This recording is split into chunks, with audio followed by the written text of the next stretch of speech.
welcome our colleagues on the platform, the chairpersons and members of the provincial portfolio committees on treasury or finance. You are also welcome. Honorable members, as mandated, we all know that we are mandated by Section 214 of the Constitution of our country. Today, we are going to be consulting with Saga, which is going to be led by Councillor Baloyi.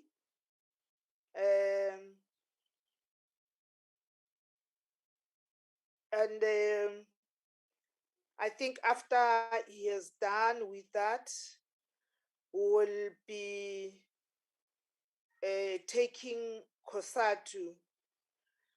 I think it's also important to share with you, honorable members, that after Parliament has advertised as required for this meeting, inviting the public and other organizations, civil organizations, we only received, for public hearing, we only received a response from Cosatu, the written submission from Cosatu.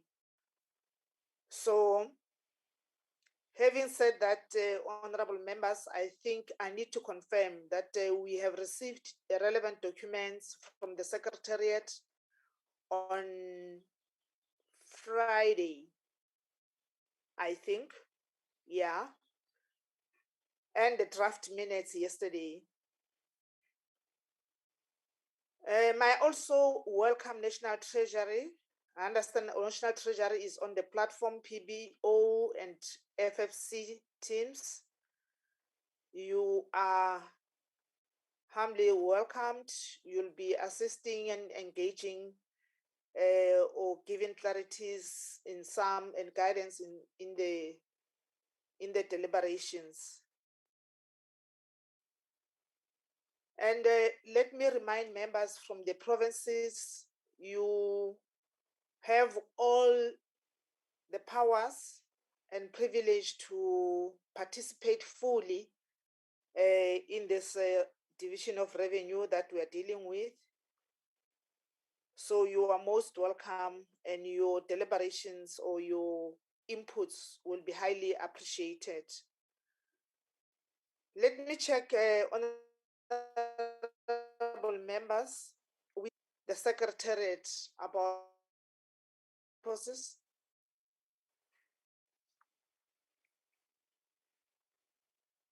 Hello, Chairperson. Yes, Olubabalo. I'm sorry, Chair. We lost you a little bit because of the poor signal. You are calling for apologies. Am I correct? Yes. Okay, thank you, Chairperson. Chair, we received an apology from Honorable Njadu due to another commitment that he has this morning. Okay. Another apology that we received is from the province of Limpopo. The portfolio committee is unable to join us because the house sitting. Those are the only apologies we received. Thank you, Chair. Chairperson? Yes. Sorry, Chairperson, it's Estelle speaking. Okay. Morning, Chair. Morning. Sorry, I also just this morning received an apology from the Chairperson of the Finance Committee in the Northern Cape, Honourable Maneng. But there are other members of the Northern Cape, Honourable van Staden and Roda, who has joined us as well as staff. Okay, honourable members from Northern Cape, you're welcome. Feel free to engage. We note the apology from the chairperson. That's all from the apologies. Is that all, Secretary? Yes, Chairperson, that's all. Thank you, Chair. Okay. If you can assist, I don't know if Saga, Councillor Baloyi, are you going to be able to flag your presentation? I want to invite you now to make your presentation, because we have a sitting also after this meeting. Okay, thank you, Honorable Chairperson. Let me also greet the honorable members, and I must thank them for creating the space and time for us to come and make our very important inputs on behalf of the South African Local Government Association. I think, Chair, from the outset, it's important for one to appreciate the time and space we find ourselves in, but also it's important for me to clarify that I am no longer Councillor Baloy. That's my past. I'm now Mr. Baloy, is sufficient. So I no longer carry any legal, fiduciary and statutory responsibility on behalf of our government. So now I'm just an outsider. But Chair, I must also clarify the position of Saga. We have a legally constituted NEC. We are outgoing and working towards constituting in various provincial assemblies and building up to our National Assembly next year, February, for a new leadership to take over Saga. And in the interim, we still remain a properly constituted leadership of Saga, and therefore we do still represent Saga. Chairperson, there's a delegation of 3 other people that I'm with. There's also Honorable Trumwane from Mpumalanga. There's also Khomotso and Babu Neba. I think Khomotso is going to flight the presentation and deliver the presentation on our behalf, Chair, and then we can take the questions later. Thank you, Chair. Okay. Khomotso, are you able to do that? So, thank you very much. Good morning, Chair and members of the committee. I am trying to fly the presentation on my side. I'm not sure, is it visible? not yet. While looking Chair, for help. let me try once more.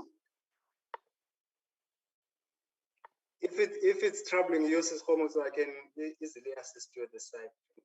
Okay, let me try once more, Babalo, on my side. Okay, yeah, yes, I've got it. Yes, yeah. I've got it. Then I'll just put it on slideshow as well. Okay, so good morning once more, Chair, and to the members of the committee and also the delegation from Saga, as well as National Treasury and FLC. My presentation is about 28 slides, but Chair, what I will do, based on the time constraints as you've basically outlined, is to basically go very quickly through the macroeconomic outlook as it lays the context in terms of the medium-term budget policy statement. So just from the beginning. So basically, this is pretty much the outline of the presentation, and I will just go straight into it. And basically, this is just to provide select committee on appropriation with the organized local government comments on the 2021 medium-term budget policy statement. So of course, Saga is part of the budget forum together with COPTA and as well as National Treasury, and basically the Intergovernmental Fiscal Relations Act prescribes that the minister consult with Saga either in the budget forum or in any other way in terms of budget related and financial related matters. So just to outline the participation process and the timeline as well, of course, excluding the technical budget forums, which would basically be a sitting that precedes the actual budget forums, is that the minister announced the budget speech in February, and then that was basically then followed by the budget forum that was also held in July to also consider other policy-related aspects that we've reported previously in this committee on. And of course, in October, the budget forum, and then in November, we saw the tabling. And then last week, we went to the Standing Committee to outline the comments of the organized local government. And of course, today, we're here presenting to the Select Committee on Appropriation. And just on the macroeconomic outlook, you would know, based on COVID, the economy was hit very hard. And of course, because we come from a long base and hence the 5.1% growth in the economy for 2021, but also that's expected to actually return back to the pre-pandemic levels, of course, which will then also then have an impact in terms of the overall fiscals. And also important to note is the issue around the fiscal deficit expected to narrow from 7.8 from 2021 to 2022 to 4.9 of GDP in 2024 and 2025, and based on the fiscal consolidation approach that National Treasury has been basically undertaking, and as well as, I guess, from requests from rating agencies and as well as investors in terms of the fiscal reforms to set the country on a path of sustainability. And again, I think the issue is the issue around the overall gearing in government in terms of the gross government debt, basically to GDP. And of course, here the increase basically means that a huge part of the allocation would basically go to debt servicing costs, and hence a huge push in terms of reforms to make sure that I think as a country, we can then allocate funds and towards a service delivery related aspect. So debt is expected to peak at around 78.1% by 2025-2026, and of course there's a correlation in terms of the amount of budgets that will then be allocated to debt service costs away from services. And then this is basically just to indicate the overall revenue in terms of what has been outlined in the MTBP years compared to where we were basically in February. And I would not go much into it, but I think important to note, Chair, is the issue around the huge increase in terms of part of the population that's basically reliant on social grants, and as well as the issue around unemployment rate, and meaning that local government will also be hard hit in that particular regard, given that in terms of the MFMA, the sector is not required to go to debt capital markets like national to basically balance the budget, and is completely reliant on its customers and households, as well as businesses paying for the services that have been consumed.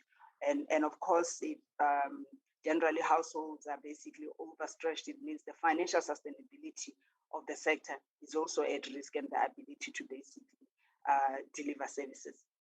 And basically, this is also just to compare the vertical allocation from February to where we are currently. The two spheres that is basically on a relative basis that have been hit is basically both the local sphere and the provincial sphere. So we've seen a drop from just 9% to 8.5% for local government, and of course for provincial government from 41.5% to 40.9%, with the increase to national sphere to basically 50.6%. And Chair, you'd remember, I mean, I think in terms of the various engagement, we've always raised as Saga the issue around the vertical allocation, which also became a subject of discussion basically through the budget forum, based on the various papers that the three organizations, which is basically COPTA, National Treasury, and Saga, put together in terms of re-looking at the issue around the allocation basically to local government, and especially around the equitable share, and not just focus on the formula, which will sort out the issues around the horizontal allocation only, and that work is basically underway.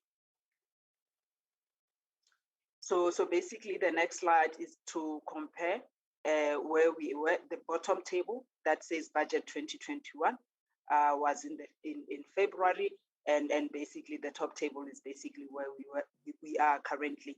And you see that there's basically a drop from 138.1 to 137.6 billion in 2021-2022. Although there's a marginal increase for the outer year, and we really appreciate the increase, however small in certain instances, just given the tightrope based on the prevailing economic conditions. So if we move to the next slide, you'll see if we compare where we were in February, which is the first bar, there was a drop of about 0.5%.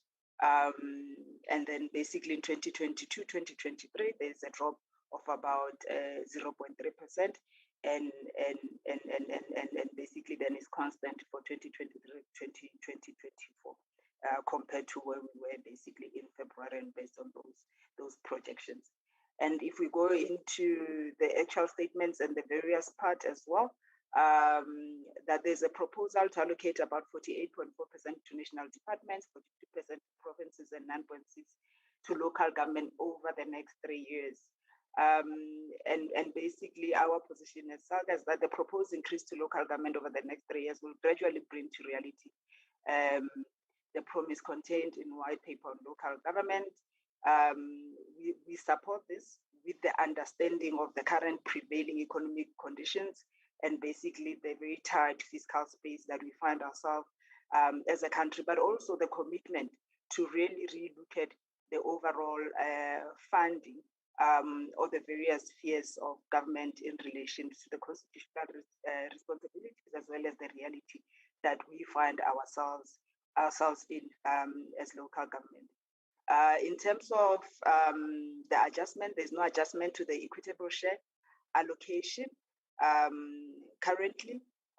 So at the time when the numbers were basically finalized, there was a court proceeding basically between NERSA and ESCOM, which meant that estimates would be used in terms of the increase around electricity. And of course, it's an issue that was also raised as a risk rather in the budget forum, that in an event that what has been projected in preparation of the numbers is not aligned to the actual outcome based on the court proceedings, the relevant adjustment must be made to ensure that the sector is basically not underfunded in that particular regard. So that's the submission that we basically made. And then the issues around local government equitable share formula has been updated, as I've basically indicated as well. That's basically work in progress in terms of relooking at the overall formula as well. There's a number of data streams that, for instance, that SSA is basically currently looking at as well, and then looking at the aspects around the vertical allocation. And that's part of the resolutions that came basically out of the budget forum. But we really appreciate, I think, as local government, in terms of the move towards cost-reflective allocations to adequately cover the cost of providing basic services, basically, to communities. Around the infrastructure fund, ensuring that total investment in public infrastructure is nearly 30% of gross fiscal capital formation by 2030, and maintaining the commitment to the fund and including about 100 billion over the decade. And also just given that local government being service delivery facing sphere of government and its performance, it's positively and highly related to the state of the infrastructure, and definitely the aspects around the infrastructure backlog and how we fund that. We have partnered with DBSA and basically Infrastructure Fund South Africa as well in looking at ways to support the sector, and especially around project preparation, so that we can then start tapping into the alternative sources of financing in driving and narrowing the gap around infrastructure rollout. And then basically this is just to highlight the changes in the allocation. And in the main really is the 841 million that has been allocated to metros and added to the Neighborhood Development Partnership Grant in terms of driving employment. And really our comment at that point in time was to going forward to make sure that this covers the sector as a whole, although metros constitute over 50% of the budgets in terms of the overall local government, but all municipalities would have taken a hit in terms of the prevailing economic environment that we basically find ourselves in. And then the other aspect probably to note is the issue around the 1.3 billion that has been retained by the city of Cape Town in terms of the rollout of the BRT and the under expenditure in that particular regard. And also an aspect that we basically welcome as Saga. However, we had made a submission for a much wider coverage, is the 81 million that was basically allocated to George municipality, local municipality, for the implementation of the potable water security and remedial work project. And however, we do appreciate the fact that the other municipalities would have failed in the submissions that were basically made, and also highlighting the need of supporting municipalities around project preparation and hence our collaboration and partnership with ISA, as well as GBSA, in terms of capacitating municipality to basically prepare projects so that they can basically take advantage of these facilities that are basically available. And then the other aspect that I thought we just need to highlight as well is the issue around the system grant, 100% allocation for the operation of the DDM. As much as we support the DDM basically as local government, but we are concerned with the redirecting of local government grants towards national to basically support basically the sector, and just given the capacity challenges that are basically experienced in the sector. And then we also appreciate the rollover of about 582 million in terms of the regional bulk infrastructure grant towards Mfuleni river pollution remediation project, as some of the changes basically to local government allocation. And then reviewing the structure for local government fiscal framework between August 2020 and July, the special budget of the budget forum, as are basically indicated, established to facilitate consultation on local government finances, met 3 times to discuss municipal sustainability, and there were resolutions, and quite a number of them that basically came out of those deliberations as well. And I think amongst the issues around asset infrastructure, maintenance and management, and as well as looking at the overall fiscal sustainability of the sector, but most importantly is the issue around the various support programs that are targeted towards the sector that have not necessarily yielded basically much result, and also the resolution to have a much more differentiated approach to be much more impactful, and also collaborating and cooperating between National Treasury, COGTA, and basically Saga. And we think if we organized ourselves really better in terms of how we approach the sector from a support point of view, will definitely yield positive results in that particular regard. I think the issue around the capacity and also the over-reliance on in terms of consultants have basically been flagged by the AG and also the NEC of Saga, very concerned about the fact that in certain instances, despite the utilization of consultants, municipalities have not actually yielded any benefits in that particular regard. And as part of the extracting accountability and consequence management over and above the support program on municipal audit outcomes that Saga has been rolling out over the years, is basically actively engaging with the mayors and as well as the municipal managers to make sure that the audit plans actually respond to the issues that are continuously flagged by the AG, but also to assist us to have a much more differentiated approach in terms of the various municipalities that will basically be assisting. So it's basically a two-way process in that regard, and that's the enhancement that we're actually making in Saga in terms of the municipal audit support program that we have in place.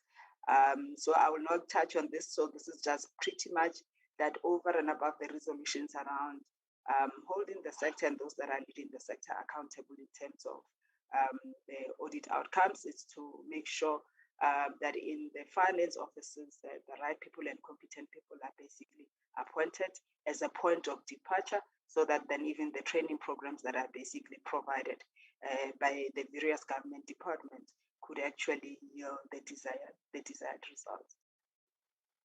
And then in terms of the electricity side, we welcome the policy changes that would actually see municipalities participating meaningfully in terms of diversifying the energy mix and also taking advantage of these policy reforms around the electricity industry and the distribution and generation basically reforms. And of course, this would also almost amend also the revenue base of the municipalities and the need to basically support municipalities in terms of making sure that despite this particular challenge, despite these opportunities from a policy point of view, then they do remain financially sustainable, and the plans are basically aligned to execute these reforms. Igniting growth as well as we continue. So the position there is that the program has been with the IPPs and DMRE and ESCOM partnership with no room for local government to participate. And basically we welcome the fact that we are at a juncture where local government can actually participate, as much as we're still finalizing the issues around the executive authority, basically in this particular regard, as the sector. And then of course on the water sector as well, which is another challenging area. We definitely welcome the establishment of the National Water Resource Infrastructure Agency that will be responsible for improving the management of bulk water resources. So the pronouncement is certainly welcomed. So as I've indicated, Chair, Saga, we acknowledge the very tough economic conditions that we basically find ourselves in as a country. We support the government around the fiscal consolidation approach, and as well as, we know the increase on social spending to minimize the impact of COVID-19 on households is also well received. So in terms of the macroeconomic and concluding that I think we can all agree that the COVID-19 has just worsened the prevailing economic situation as a country, and will certainly probably linger on for some time. And the real GDP forecast growth of about 5.1% in 2021, and household consumption has improved, but pretty much you can see in the outer years it's going back to pre-pandemic periods, just around 2% or even lower. And of course, in supporting government's commitment to support vulnerable households, particularly given impact of COVID-19, additional resources for social protection were considered. And this will improve by February 2022. So on that note, Chair, I think as Saga, we support this division of revenue bill, and we've been very much part of the process and made our inputs basically throughout the process. Thank you very much. Thank you very much, Komoto. I'm not sure if Mr. Baloyi, you want to make an addition, or from your team you want to say something on the presentation before we give Cosatu. Thank you, Chair. I think from our side, the presentation sufficiently covers our position as Saga, Chair. Thank you. You see, the reason I'm glowing, you always bring positive. You used to bring depressing news. Now that you're Mr., you bring positive presentation that are giving hope. Thank you very much, Team Saga. Comrade Matthew. Hi, good morning, Comrade Chair. Yes, thank you. Sorry to disturb, Chair. Does that mean we can recuse ourselves, or what does it mean, Chair? No, I will request that you wait after this presentation so that we can give members to engage with your presentation. Okay, thank you so much, Chair. Thank you. Comrade Matthew, will you flag yourself there? Will you reflect your presentation on your own, or do you need help? No, I can do it, Comrade Chair. Yeah. So I've learned to evolve slightly with technology in this pandemic. So yeah, I think, Comrade Chair, let me just get right into it. Let me thank Comrade Chair and members for giving us time as Cosatu to just share our views on the Division of Revenue Bill. I think there are many positive parts to it, but of course there are also some areas of concern too. Chair, I think for us, the number one issue is starting vantage point is Cosatu is the economic and fiscal context. One is that we are in the deepest recession in a century. We have an economy that is badly in need of every source of stimuli. We also have an unemployment rate of 44% and rising. We equally have 27 million people who are dependent upon the state for social grants and relief. We've seen thousands of companies closing and retrenching. We also have seen the fiscus bleeding billions to corruption, wasteful expenditure, to tax evasion, to bailing out mismanaged SOEs and dysfunctional municipalities. And of course, we have many municipalities which are hanging by a thread and an unreliable source of energy. We do agree with government that our debt trajectory is approaching dangerous levels. And I think, of course, we must make the point that workers are also exhausted by the state of affairs. Chair, I think just on a macro approach, we do have some disagreements around Treasury's approach to the entire kind of budget. We feel the budget is silent on the need for a mass stimulus plan. It is more focused on budget cuts through wage bill freeze and across the board departmental cuts. I think there is a danger of simply taking one approach only, which is of an austerity approach at all costs versus plugging the holes in the state and also stimulating the economy.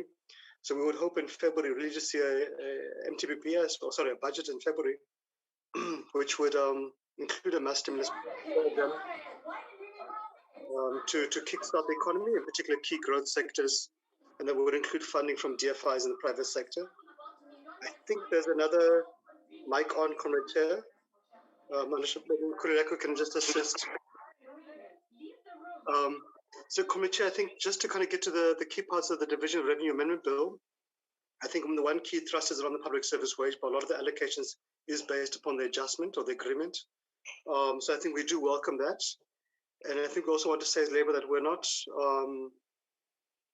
blind to the real fiscal crisis facing the state. We would also hope the state will be not blind to the real fiscal crisis facing workers, including public servants. And just to state the point that the 2021 wage agreement is the lowest in many, many years, is significantly below inflation, and significant parts of it are once-off contributions or gratuity payments to public servants. So it is also a gesture by public servants as well, and the unions who sold the deal to assist the state as well. So we also want to say around the public service wage bill, because it is a key part of DORA bill, some proposals we think can help workers and can help the state, because we cannot afford as Labour to see a state which goes bankrupt, which doesn't pay its workers like you see in municipalities, which collapses like you see in SOEs, or which retrenches like you see in SOEs. So I think one is to simply respect collective bargaining and to engage with bargaining councils on matters affecting workers, including the wage bill, on agreements. I think if you do that, you will find the goodwill being built, and that creates an environment for win-win compromises, which address each other's fundamental concerns. We think there's also a need, and I think Treasury is warming up to the idea of having a single collective bargaining regime and wage regime for the entire state, which will include the SOEs, the entities, etc. Because currently the PSWC only covers 2/3 of the state. And you don't have, for example, wage caps for senior managers in the SOEs and entities. You have some of these chaps earning more than the president, for example, in the SOEs. You have managers at the SABC, for example, who earn more than the president. We think there's also a need to sell politically for compromises for a 25% package cut on what we pay executive office bearers, so members of cabinet, provincial cabinet, etc., but also senior executive management across the state and the SOEs and entities. We need to really slash the ministerial handbook's perks. But I think we also need to reverse the headcount cuts for the police, for teachers, etc., which harm public service delivery. So I think the other critical part or pillar to the Division Review Bill is really on the Presidential Employment Stimulus Program. We want to say as Cosatu, we really welcome this initiative by government, by the presidency, So we've supported the 11 billion rand given to it to date, which has helped to create over 550,000 jobs. It's giving young people some salaries, experience, etc. But I think we also want to appreciate in the MTEF that is now being doubled to 74 billion rand over the 3-year period. We think it should actually be expanded further as well in February. So Chair, just go to some of the key parts of DORA. I think on basic education, we are worried about the impact of cuts to basic education, which has basically got a below inflation increase over the MTEF period. But I think we do want to welcome in DORA some adjusted allocations, the 113 million rand given to school infrastructure for sanitation, for water, especially the amounts indicated here for 132 million for the Eastern Cape and smaller amounts for the Free State, KZN and Limpopo. But I think, Chair, we must raise concerns around the inability to allocate about 149 million rand under this infrastructure grant when we have thousands of schools which still lack adequate sanitation. We are concerned around the shifting of 97 million rand from the sanitation grant to maths teachers, which is great for maths teachers, we need that, but it does indicate a real management capacity problem in the department where we're not able to spend the money around sanitation. And I think that's borne out when you see that 80% of the 1,000 school sanitation target this year is not being met by the department. And we've been continuously postponing this thing for the last 20 years. So we think there is a need for Parliament to hold the Minister and the DG accountable in that regard. Chair, we do want to welcome, and Cosatu, our teachers union in particular, is very enthusiastic about this, the allocation of 6 billion rand for the employment of more than 310,000 teaching assistants. This is a huge boost to learning, and again, giving young people experience. Chair, I think we do want to propose that a clear plan must be tabled by DBE at Parliament to ensure all schools have access to decent water and sanitation by the end of 2022. It can't be that in a country which can manage the World Cup, which can run a nuclear power station, that we can't deliver toilets to schools in rural areas. Chair, on the health front, we are worried about the cuts to the department over the 3-year period by about 0.6%. But having said that, we do want to welcome some adjustments made for the community health outreach program, which is about 40 million for mental health. It's 127 million rand for ecology.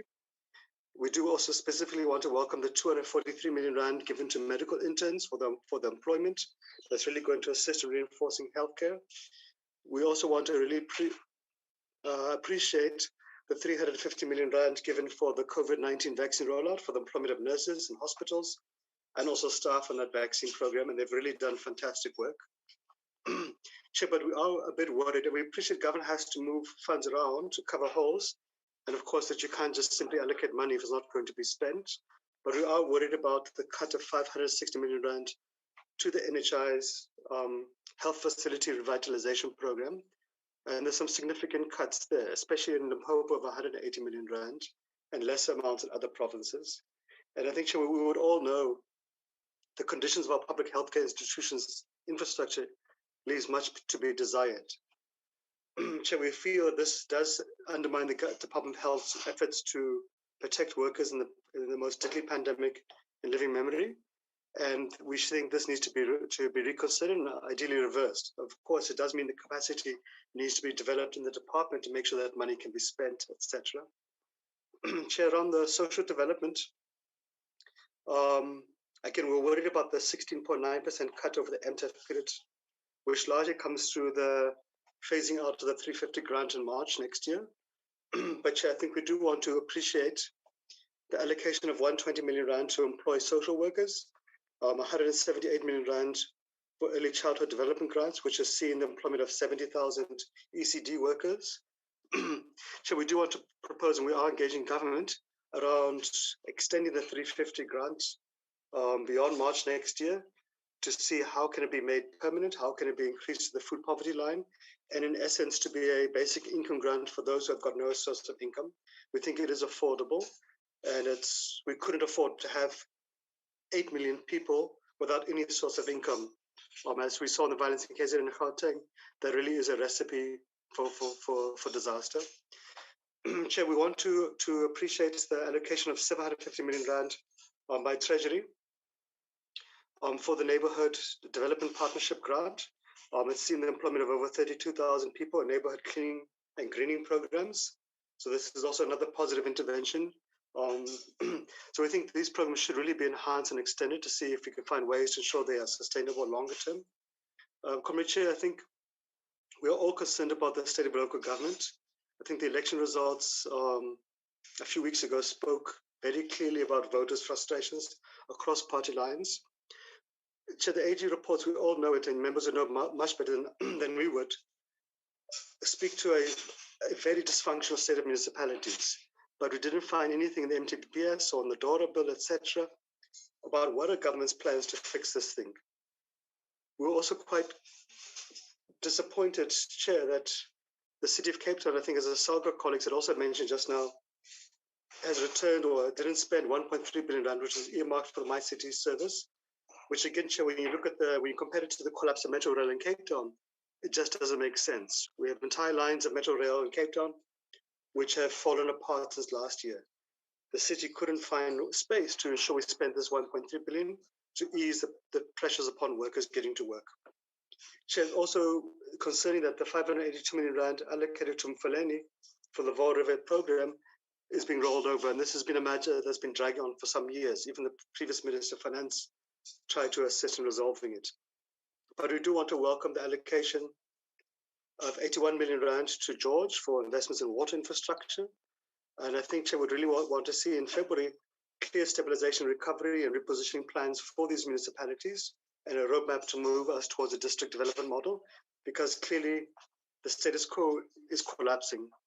Committee Chair, so that's really the essence of our focus on the DORA bill.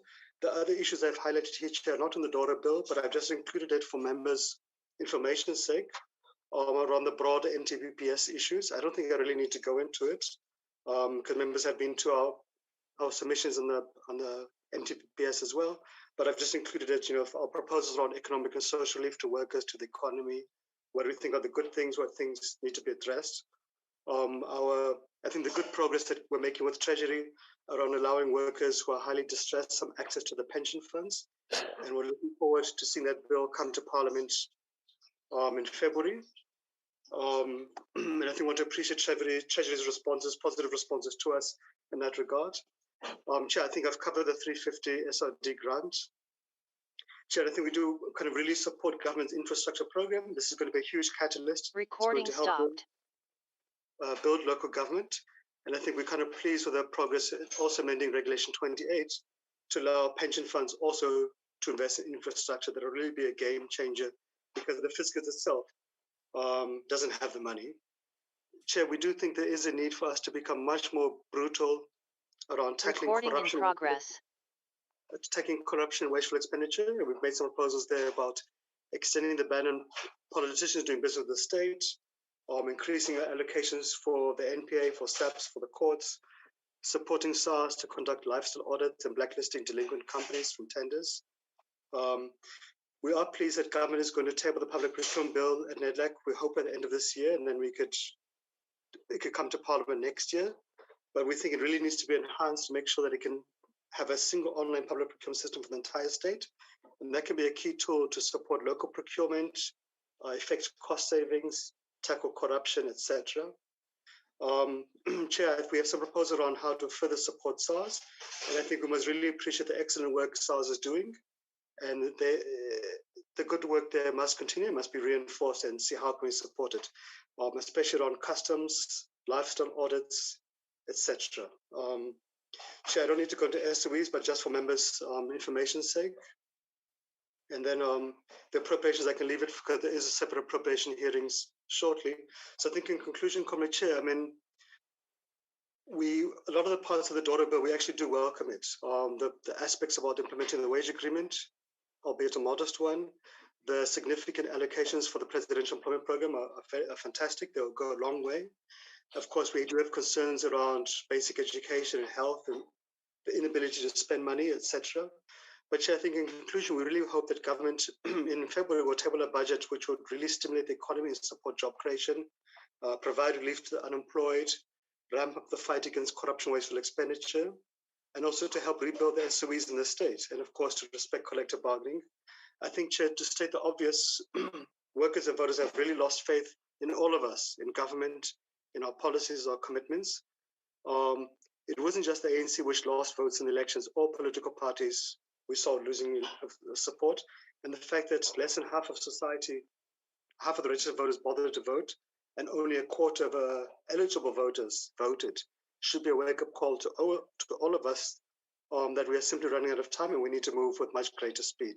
So I think, Chair, let me stop there and to thank members for giving us space to share our views. Thanks very much, Comrade Chair. Thank you, Comrade Matthew. Thank you very much for the presentation.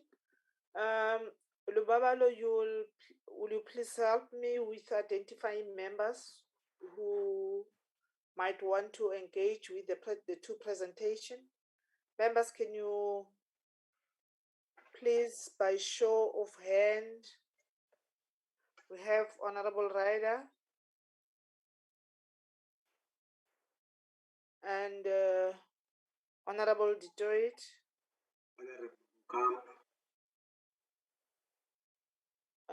Honorable Oka, Honorable Karim, Honorable Karen, Honorable Moletan, Honorable Mulezani.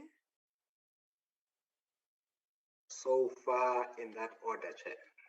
Provinces? No one? Not yet. Not yet. Okay, Honorable Ryder, you'll be the first one. Thank you very much, Chairperson. Good morning, everybody. Before, And just hold on. Just hold on, Honorable Ryder. Lubabalo, you wanted to say Honorable who? I wanted to say, Chairperson, but I saw Honorable Mpesi is on the platform. Has he raised his hand? No, I haven't raised my hand. I think Lubabalo want me to speak, Chair. You want to hear my voice? You'll come I'll come on the in the end. invite. I'll come in the end, Chair. Okay, you're welcome, Honorable Mpisi. Honorable Ryder. Thank you, Chairperson, again. And yes, welcome to Chairman Joe from Gauteng, always with us and much appreciated. Chair, thank you. Yes, Saga, appreciate your presentation, and I want to join you in welcoming the increase in the allocation of the national fiscus from 9% to 9.6% over the medium term. I think it's a welcome move. I don't think it's enough, but I do think that it is something that is worth appreciating, the fact that we're starting to move in the right direction rather than continuing where we were or moving in the wrong direction. So, Saga, I'd like to talk a little bit or to ask a little bit more about your position on unfunded mandates and mandate creep, which you didn't really address in your presentation, and which I find to be the biggest problem when it comes to local government funding, and one of the biggest concerns when I engage with local government. The fact that we have unfunded mandates that are being thrust onto municipalities. And the one in particular that I've picked up, or I've been bashing on for a little bit of time, is the issue around the protection of land and the knock-on effect that land invasions is causing to local municipality, local government, where the cost of seeking court orders, the cost of getting people to assist with the implementation of the court orders, in other words, the eviction of people that have moved onto land illegally, and of course, where the locals have been too slow in doing this, there's obviously a need for alternative housing, etc., that has also been thrust down onto local municipalities, and the incredible cost burden that this carries. And I mean, I think that Johannesburg municipality recently reported its outstanding bill to the Red Ants, the famous Red Ants, and it was a staggering amount. And they were quite frank in saying that they couldn't afford to pay that because there just wasn't sufficient budget. So if you can talk a little bit about unfunded mandates, please don't restrict yourselves to just that, but give us a few more examples of unfunded mandates that municipalities are struggling with. The other thing that I wanted to get some comment on is that I've noticed that there's been a reasonable degree of ring fencing that's been happening with grant funding and the shift of direct grants becoming more indirect grants. So the centralization of spending. So national government effectively saying, oh, we're giving X amount to local government, but them actually keeping that money and performing the functions on behalf of local government. Is that a good thing or is it a bad thing? Is it working or not? I've noticed it particularly in the RBIG segment, but if you can perhaps talk a little bit about that. Then your slide 20 spoke about insufficient capacity of municipalities to perform their financial obligations. And I want to unpack that a little bit because this is always the issue where we get scared to add more money into the pot for local government when they are unable or unwilling to report effectively on their spending and also just to spend the money properly. So, you know, I think the MSCOA project is a very good example where we're seeing that a lot of municipalities implemented it very effectively within deadline, etc., etc. There remain a number of municipalities that have not implemented MSCOA, and there doesn't appear to be any consequences for those municipalities.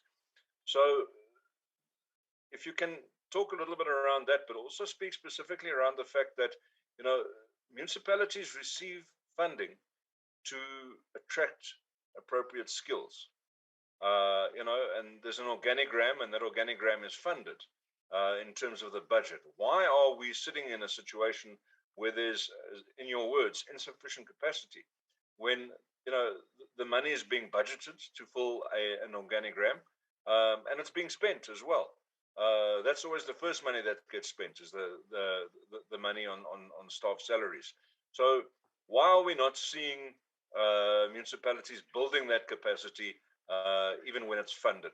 What's the issue? Why are we, you know, I was reading an article last night where it says that the 39% of graduates are looking to build their futures outside of this country. And that's a staggering amount.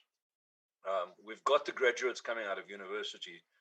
We've got people with financial know-how. Why are we not attracting them into municipalities? And then again, you spoke about water very briefly, but you know, again, municipalities, water losses. So I know that, look, the last official number we got was 38.6% of non-revenue water. But that number is quite old. I think it's dated 2012 out of the last WRC report that was done. Is there an update on that? It might be unfair to put you on the spot and I'll ask you for that number, but I think what are municipalities doing about water losses? Thank you, Saga. That's for you. For Cosatu, yes, respecting collective bargaining, I suppose that would always be good, but then you need to make sure that the collective bargaining is done in good faith from all parties concerned and not done by people trying to achieve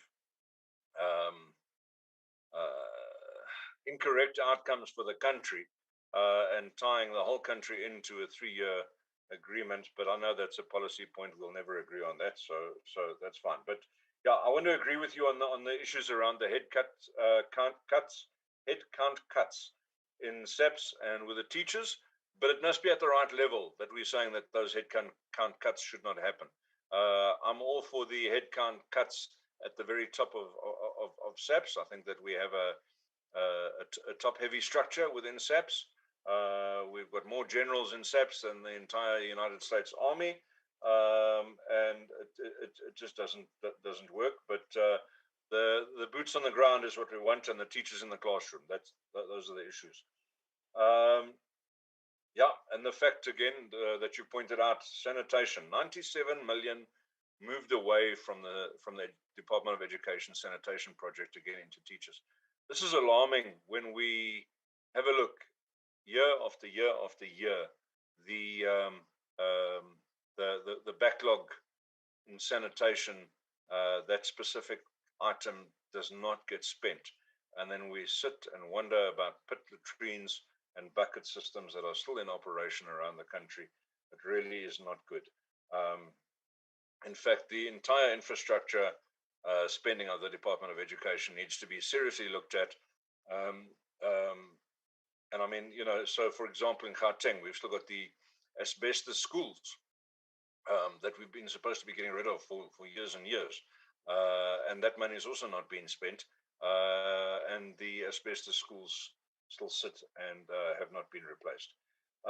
Yes, and then to Treasury, I want to apologize for my incorrect reading the other day of the movement of monies to oncology and mental health.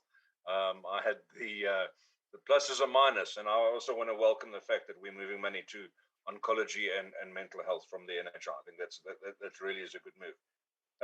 The move to single online procurement, I think, would have the opposite effect, Mr. Parks, from what you're trying to achieve. I think as soon as you go to single online procurement, you're going to be getting rid of a lot of smaller local suppliers, and you're going to be centralizing power, and you are going to be encouraging connected people to be walking away with the majority of the prizes.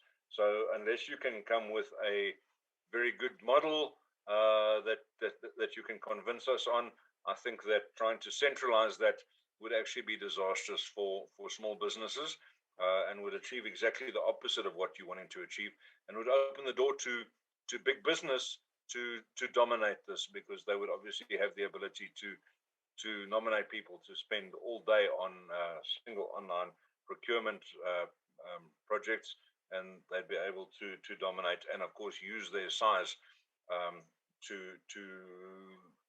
manipulate prices, let's say. And then, of course, the big one that Mr. Parks has highlighted, and the fact that we need to get a response from Treasury on, is the e-tolls. It was a little one line, and I don't even think, Matthew, that you mentioned it. But the e-toll issue, that Minister Mbalula came out on Friday, again, loose cannon, came out with an announcement on Friday telling us what was going to be in the budget in February. Well, that's quite a brave move from his point, from his stance, I guess. But telling us that e-tolls are going to be scrapped, but the Treasury still needs to find a way of getting the funding. I think Treasury needs to comment on that particular item, certainly in the context of the adjustment appropriation now and going forward. Thank you, Chairperson. That's what I have.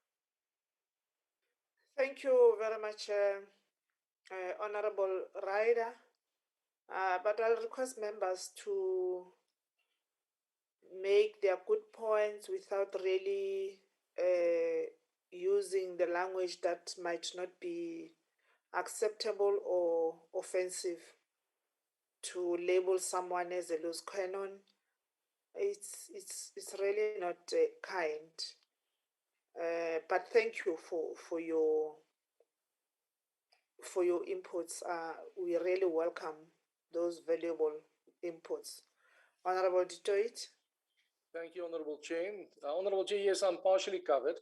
I think to Saga, the capacity of municipalities is a great concern. Yes, we've got new councillors that have been elected recently. And I think the challenge that they will be sitting with is the cooperation of employees, municipal employees, to actually do their work. Because we're still sitting with years of cadre deployment, and that's rotting from the inside out in municipalities that may pose a threat to effective service delivery in municipalities all over the country. And the fact that funds are still going to municipalities by means of shares and equitable shares, etc., that needs to be handled in a very what is the correct word? Correct way to prevent. It's 10 hours. To prevent maladministration from taking place. And then to Cosatu on slide 23, again, as you've done in the past, focusing on increased taxes to the so-called wealthy. And you must please remember that top earning individuals have already been starting to leave the country in huge numbers. And what one must always remember is that a large percentage of them are not just large earners, but also job creators and people that invest in the economy.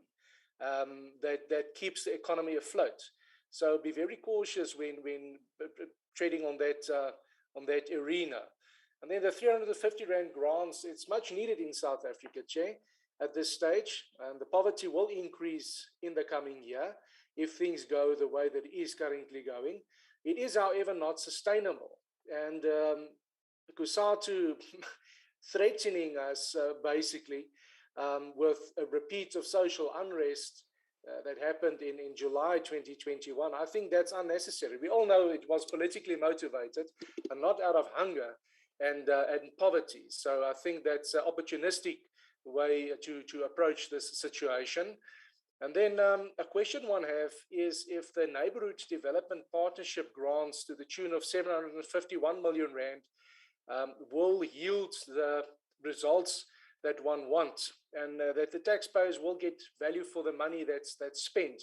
And this takes hands with the 11 billion presidential employment stimulus program that's estimated to create more than 550 temporary jobs and an increase of billions over the MTEF. Yes, it's permanent jobs that is being created. People are supposed to get skills, but is there someone that will be monitoring this?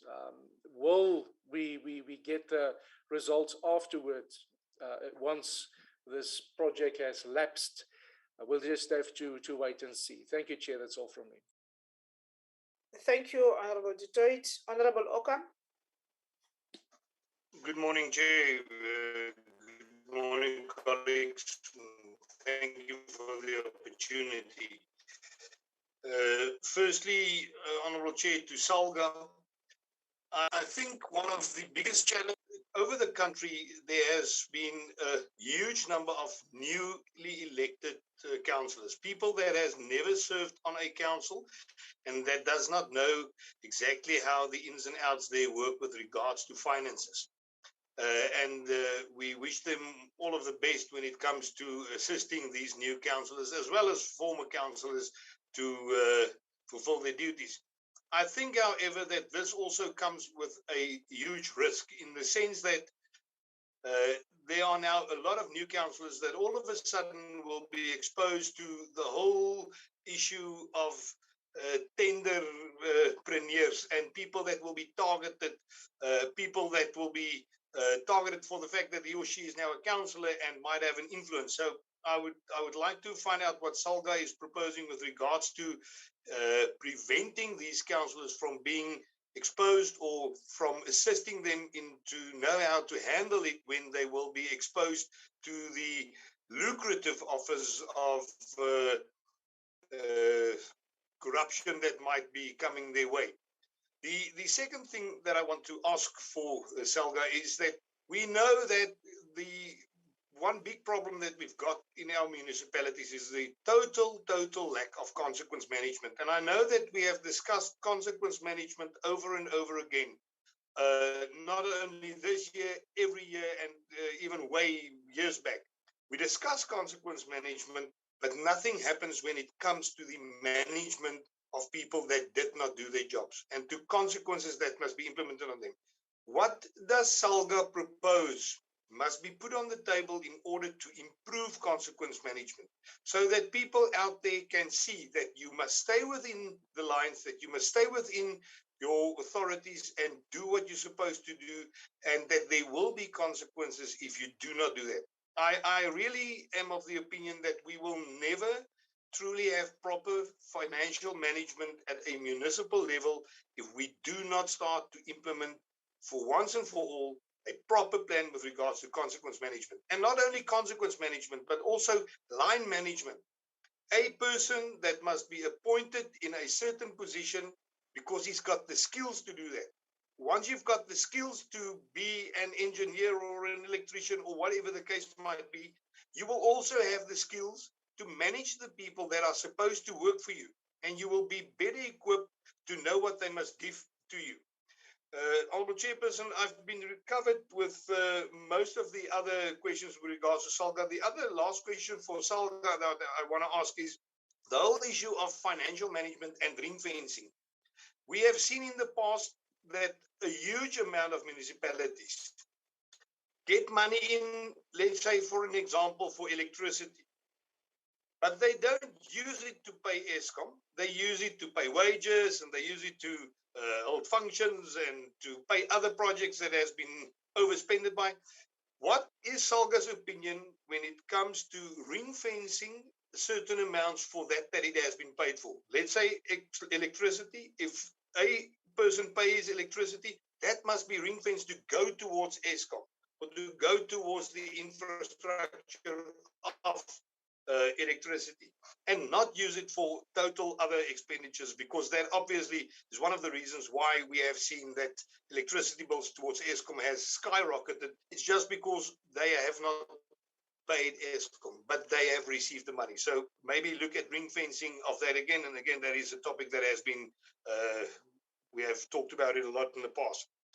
With regards to Cosatu, I think the whole question of consequence management, Cosatu is also addressing that. And as well as, and I agree with that, there must be a ban on government officials, ministers, mayors, their families, to do business with the state. It really is just a matter of you are tempting those people. I think there must be a ban on that, and we must in any way look very carefully on that. The other thing that I want to ask is, what is the opinion with regards to a lifestyle audit of all senior members of government, of all members of parliament, of all executive mayors and mayors in municipalities, of all municipal managers, in order to show to them that you will get audited, there will be a forensic audit done on your lifestyle. And if you are out of the lines, we will pick it up and we will ask you where that money come from, where you bought your brand new Range Rover or whatever the case might be. So yeah, lifestyle audits. And then the last question to Cosatu is again that I believe that our public wage bill and the amount of people that we've got working for government on the various levels, municipal, provincial, and national, are way too much. It's totally bloated. We will not be able to carry on paying all these people over the next few years. Isn't it, and do they agree, that it is not the job of government, whichever level, to be the main service provider when it comes to giving jobs, but that it is government's job to create an environment that is conducive for economic growth, that attracts investments, and that it is therefore a capacitating thing that government must do for the private sector in order that the private sector can create the jobs, because that is where the jobs are. We must capacitate the private sector to make it easier for them to grow and to create the jobs, and not government. It does not help government to say that we're going to give X, Y, and Z thousands of jobs just to keep the people on the ground happy, because it is not sustainable. Thank you very much, Honourable Chairperson. That's it from my side. Thank you, Honourable Ocamp. Honourable Eunice, Karen.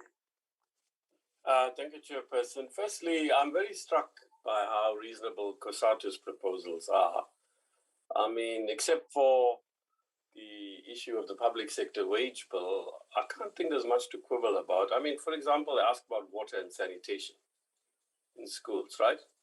I mean, like, it's 27 years later, Chairperson. I mean, what can really justify 27 years later that schools do not have water and sanitation? It's just not acceptable. It doesn't matter which party you come from and which party is in government. The fact is, it's unacceptable, Chairperson. Obviously, we appreciate it's not just a state failure. I think in this committee, or perhaps another committee, raised my own experiences in my own constituency, Alfred Duma Municipality, a high school. I don't want to mention their name, because the last time I mentioned their name, one of the teachers was upset. He said, we're not the only ones, so let's not mention their name. You know, in 1996, Pierre Cronia and I, he was then the MP working intermittently in that area with me and Nati in Shleko. I think Nati might have been there. We went to the school. They told us they want a fence and they want the toilets. We were taken aback that the children are having to respond to the call of nature in a field nearby. And teachers were using, as often happens, the toilets of the residents living across the road. So we got it sorted out after a lot of pressure, but it happened fairly swiftly. The department responded, and within a few months they got going, and I think within 9 months the toilets were up and the fence was up. 2 years later we went back there, and guess what? The fence didn't last for more than a few weeks. It was ripped off and stolen, and people even took the toilet pan and so on, right? And the toilet was unfunctional or dysfunctional because DPW hadn't come to fix it and so on. But when we went there, we despaired. So this time we got a combination of private sector and public sector investment. We even had a meeting with the school governing body and said, well, we need as a SGB here to make people aware that they're doing this to the school which their children use. You're not going to believe it, Chairperson. About 4 or 5 years later, or you are going to believe it, knowing where we are and where we've come. We go back there, and guess what? We're back to square one. This time I refused. I said, no, you must take responsibility. There's also a school in Ukashlamba we're fighting for. At least then I was on my own. I'm fighting for. The other 2 MPs have been deployed elsewhere. Anyway, so what I'm saying is, I know it's not the state's responsibility, but on the whole, yes. You can't tell me every toilet gets ripped off by, criminals, please. So there's no excuse for that. Now, this thing about having a single bargaining council for everybody, including state-owned entities and public entities, employers, very interesting. I just wanted to ask Matthew. I mean, do the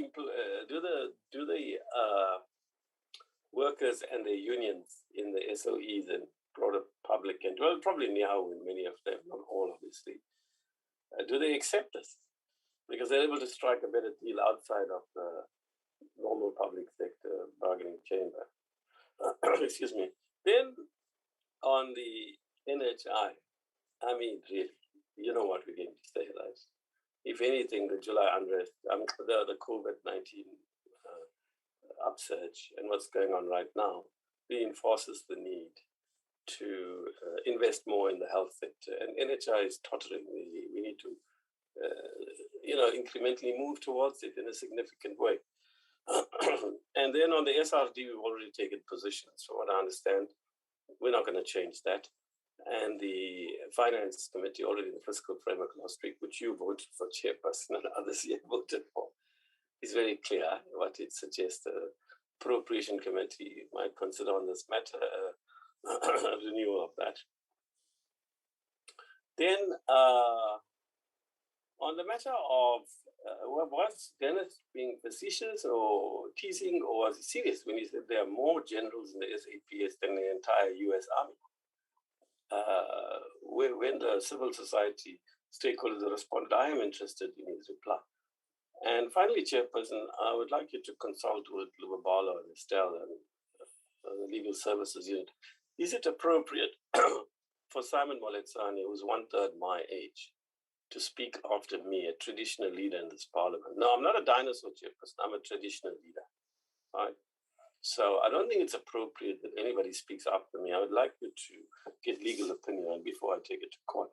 And finally, I would like Dennis Ryder to phone me offline this week and explain to me how is it that he gets the light so well on his face that on the screen he looks half his age. How does he tamper with the screen? Because, I need it more than he does, especially with my gray hair and my balding head. Thank you very much. Dennis, offline, please. I'm just imagining how will a meeting without you be. It will be a depressing meeting. Much quicker, I assure you. We're happy we have you to make us smile and laugh and, feel free. And Tate Mletsan, that was on a lighter note. You are next. Thank you, Chair. I must invite Honorable Karim to Free State so that he must know that I'm a chief of the Bataung. He will only get that information if you can visit Free State. Thank you, Chair. To my question, I will start with Cosatu. Cosatu, as you welcome the allocation of 6 billion for the employment of more than 310,000 teaching assistants, as a federation of workers, what is in place to monitor so that you make sure that the budget will be used for what is meant for? Secondly, to Cosatu, I just want to find out from them, what are they doing to protect the ECD educators so that they can be treated like other workers in terms of benefits such as salary wage, medical aid, maternity leave, and the 13th check. Lastly, Chair, to Saga. I just want to find out from Saga whether do they still believe in the distribution model for allocation of funds to the 3 spheres of government?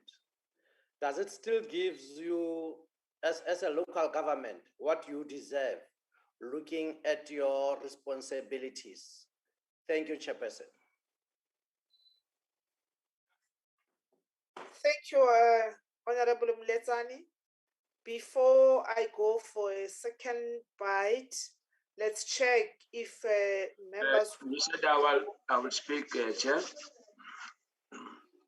Are you requesting to speak, Honorable? I thought I said so, Chair. Okay, you can speak. No, Chair, thank you very much. Just sorry, Chair. So, my apologies, Honorable Mbese. There's also Honorable Randall. Rider again. Randall, Chair. Randall, okay. From Gauteng. Okay. So the Gauteng is there. Oh, okay. I can see. Honorable PC. Thanks very much, Honorable Chair, and greetings to colleagues. And thanks for the opportunity to respond and to participate on the presentations given. I must say that, on a lighter note, that Gauteng is forever here. I wonder where's other provinces who are not here to participate in this very important meeting that you always invite on. I think it will be proper that you take it up with different provinces, chair the legislatures, to make sure that their representatives, particularly their chairpersons, to participate in this particular important meeting. Chair, let me start with Cosatu. I think I want to say that I'm covered. Some of the recommendations are long-standing recommendations. You know that you and I, Chair, are the product of Cosatu. And I think the Cosatu presentation still represent the thinking of the left within the trade union movement to make sure that it vanguards the interest of the working class, particularly the poorest of the poor in our country. And I think we must welcome the recommendations and the suggestions that were presented on the issues of a teacher assistant. And I think it's very important here to note, government has employed many assistant educators in the country. Here in Gauteng, of which I'm a member of the Education Portfolio Committee as well, we do have a lot of them, and they are still working. And the only thing that you need to look at is to upgrade the basic conditions of their employment. And I think if Cosatu could, through its unions, could engage government around that particular issue. And then again, the other issue, Chair, is the vacant funded post that are agreed upon. I think I was dealing with, we had what you call GPG wide in Gauteng last week, where we had discussions with different departments. And you realize that there is this thinking that you must keep the wage bill at a particular level, and yet you find that the posts that have been approved in the organogram of the departments, you find that departments, they have about plus minus 10% of those vacant funded posts unfilled by various departments. And I think Cosatu must take that, and I want to hear the Cosatu comrades to tell us as to what is it that they're going to do. Because it's very important that Cosatu put pressure on government and ourselves as well as the portfolio committee.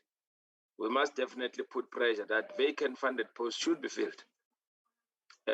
In as much as we know that government is not an employer only in the country, I think the vacant funded posts which are approved should be filled so that people can then get employment. We know our economic situation at the moment in the country may not allow many companies to employ people out there, but I think we must look at ways and means of getting our people in the government's employment. Chair, I think on the issues of schools, that maybe going to this issue that still number of, as Member Ryder was saying, that there are a number of schools that are still in asbestos in Gauteng. In fact, Gauteng has done far better than any other province, Chair. In the last administration, I was chairing the Education Portfolio Committee. And I can tell you, Chair, without any shade of a doubt, we had about 36 asbestos schools. And today, as we speak, in Gauteng, we have less than 10 schools that are often asbestos. Unfortunately, due to COVID, I think there's a delay that those schools were not built on time. But I can tell you, Chair, that there is a program that is actually addressing that particular issue. And the assurance we got last week is that one, because I'm very passionate about getting rid of these particular schools because they're not good for our children and for the communities. Chair, the last thing that I also need to raise, I think, and as much as the opposition members in your committee are raising issues, perhaps also using a foul language against some ministers or some members of parliament, I think we should also look at ourselves first, because if we were to respond to what Member Ryder was saying, that the minister is a loose cannon, we can equally point many from the DA that are loose cannon, including their leader. So it's something that we need to look at very, very serious when we say things like this in these platforms are not actually building the cohesion amongst ourselves. We may be coming from different political parties, but I think the level of respect that we should give each other, it's important, so that we don't undermine each other because we are in this platform and we are protected by law, that no one is going to take us to task. I think it started at home. There's always a saying in African language, Chair, that if a child behaves in a particular way outside, it means that at home it's worse. So I don't want us to do that. I want us to assist one another in making sure that we respect the decorum of the committee, as well as our dignity as individuals. Because the more you say something negative about others, some of us look at you to say, indeed, you are very negative. And it means you represent a particular class in society. And I think it's not right. It's something that we must refrain from doing, because there's a better language to use than to use words that are not going to assist us. On Saga, Chair, the issue of municipalities not spending the grant that is given to them. What is Saga going to do? Because in most cases, we have seen the money that is meant for something else has been redirected by various municipalities to deliver a particular program. And I think it's something that we need to look at. Again, there are issues that are locally based, which are municipal based service delivery matters. We have seen in the last financial year that were challenges of water, were challenges of electricity, were challenges of roads. What is Saga doing in monitoring and evaluating the work done by various municipalities? Because you look at the municipalities that are not delivering those services, currently they are in trouble. People refuse to pay for services because the municipality is not actually rendering the service they require. I know that every year, beginning of the year after the budget speech, Chair, we always influence, even before the budget is tabled, influence that the grant should be actually be given to our municipalities. And I think it's something that we should encourage, but we also want to hear Saga. How are they monitoring the implementation of the resources that are given to all municipalities? Thank you very much, Chair, and thanks for the opportunity.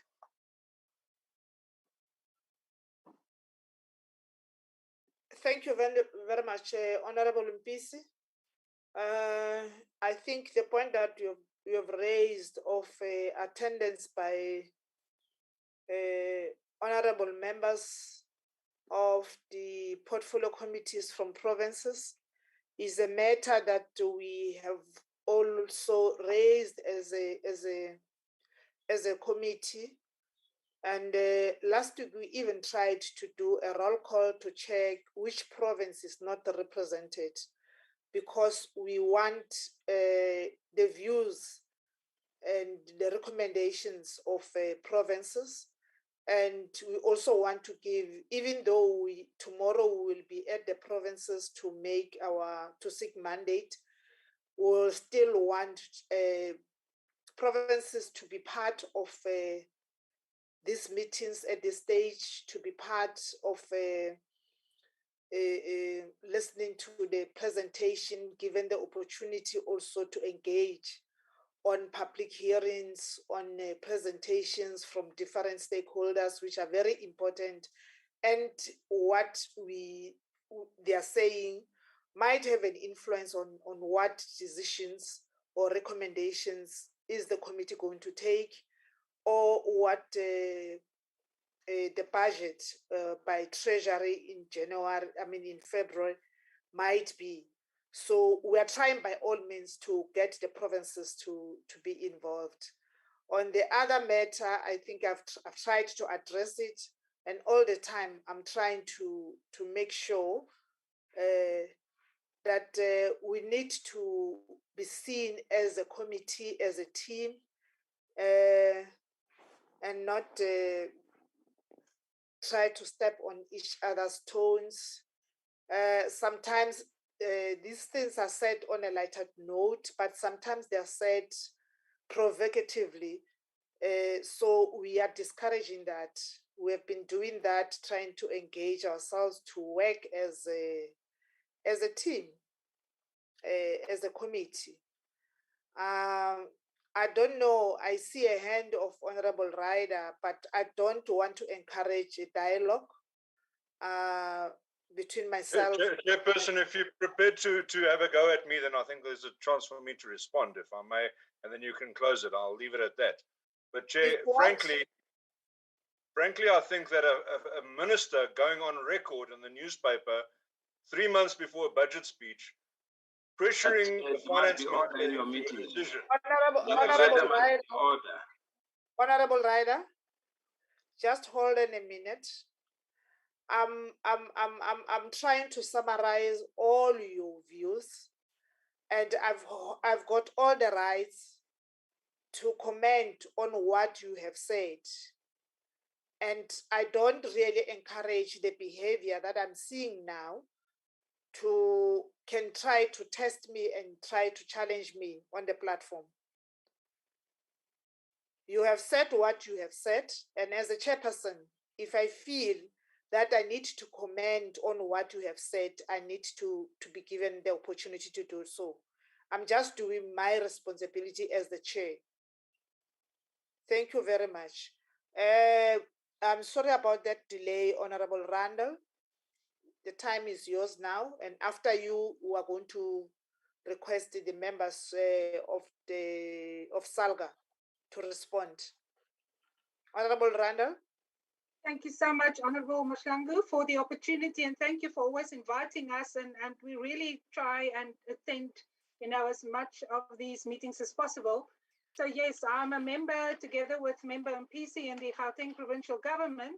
So I've got 4 comments. The first one, and Member Honorable Rada spoke about local government and the illegal invasion of land. But Chairperson, in Tshwane, for example, what we've seen recently is that private owners, due to the downturn of the economy, unemployment, etc., and who does have small holdings, starts to sell stands without any township development in place. That puts an additional burden on the metros and the municipalities with regards to removing illegal connections, etc., and really revenue forgone. I think we also need to, have a look at that. Although we have a blanket court order in the city of Tshwane to prevent the illegal occupation of city of Tshwane property, there's no recourse in terms of private owners selling stands illegally, and it's really a financial burden at this stage, and it's growing. Honourable Chair, then in terms of Member Okam spoke about the lack of consequence management. Now, as a member of SCOPA, also in Gauteng, at the moment, we are busy analysing the annual reports together with the Auditor General. And what we've picked up is that officials just simply resign, or they're being redeployed without, having any chance for the government to recover any funds lost. For this past financial year, we had 56 cases of financial misconduct. And the chances of recovering those monies are more or less zero. I think that's a critical issue that Salga need to assist us with, not only in terms of local government, but also in provincial government.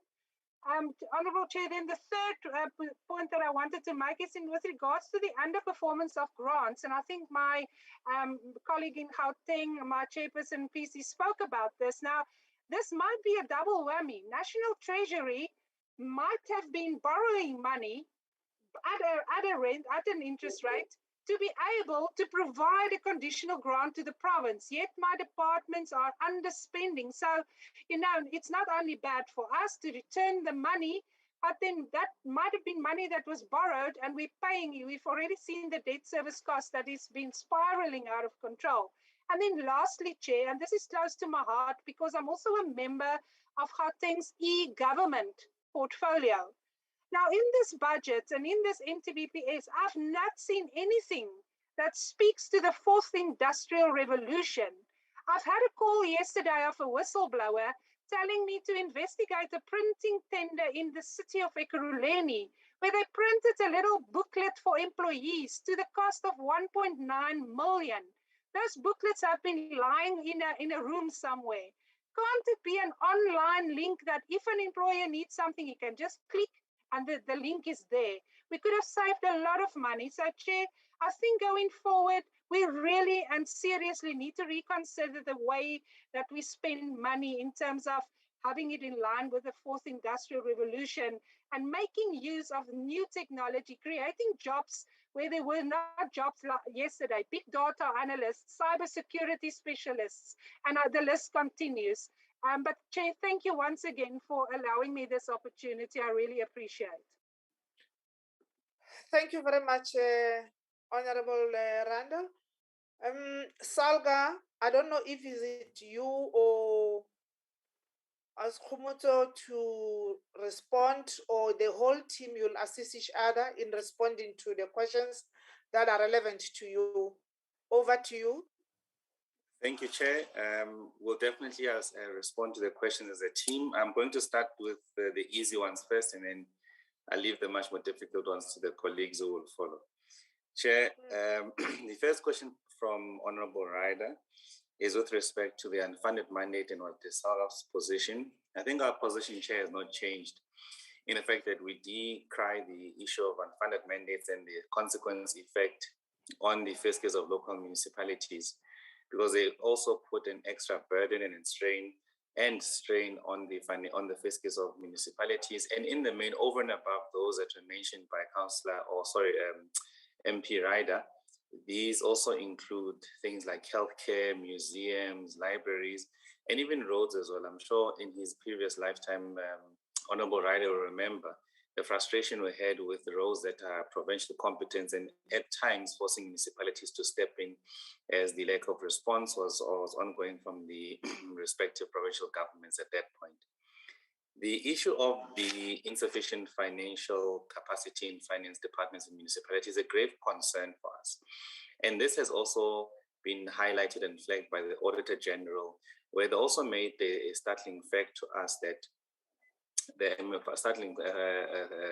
statement to us that informed us to the point that close to R1 billion was used on getting extra pair of hands from service providers insofar as preparation of financial statements.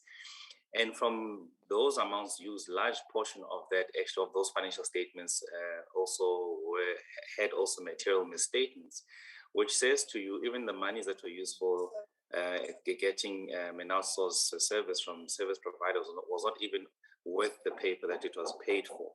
But then there's a deeper question perhaps that we must also ask, and not be afraid to ask that question, is what is the role of leadership in these appointments? Because as you rightly say, vacancies are filled, there's a budget, and someone is drawing a salary.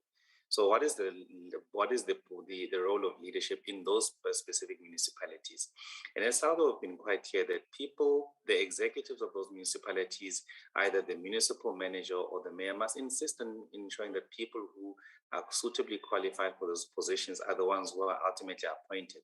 Because it does not make any sense to have a finance department and to have an annual financial reporting department that is filled with warm bodies, but the function is outsourced to an external service provider to do the primary work of just bookkeeping and recording of what happens in terms of all the financial transactions in the municipality. So for us, Chair, that's why we also make the point of insufficient financial capacity in those municipalities through warm bodies, but also raise the fact that it's much more complex, and I also think it touches on leadership capacity or capability in those municipalities, also insisting that the work that needs to happen must happen. Chair, the other question, I'm skipping the others from Councillor Ryder. I know my colleagues will respond. In fact, the one about water losses, we do have a number of training courses and partnerships with various institutions and various other governments as well with respect to the issue of water and electricity, and also looking at very innovative ways of dealing with the water losses, electricity losses, which we link municipalities to, and through the electricity working group that I've been a chairperson of, we've actually linked quite a number of municipalities to innovative ways of doing new things and piloting new ways of doing things in the municipalities. We can bring all of this value to members, but whether members actually take it and try and implement where they are is a different question, and whether ultimately they're able to get the success that should come out of it is also a very different question. Honorable Deloitte asked a question about the cooperation between municipal employees and new executives.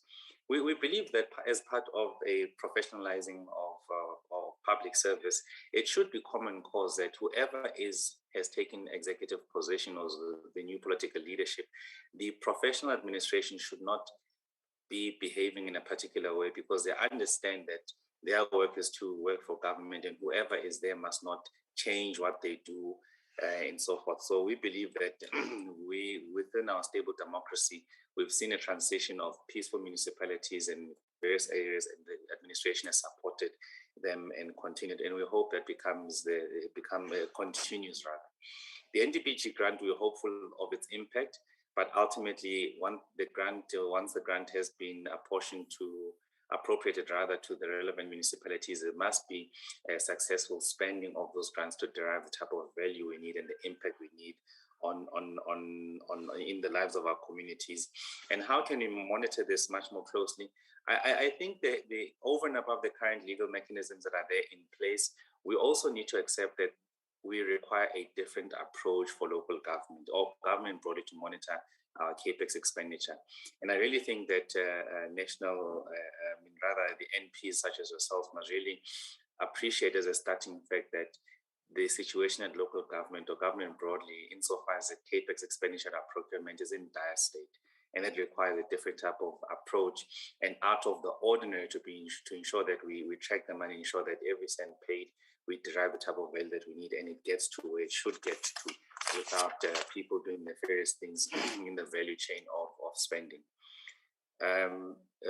Honorable Okamp asked a very important question about the number of newly elected councillors and what is Saga doing to ensure that they avoid the pitfalls that are there and avoiding being captured or doing specific or different things that they should not be doing in the lack of experience.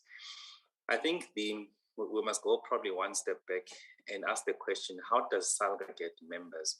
In this case, new councillors.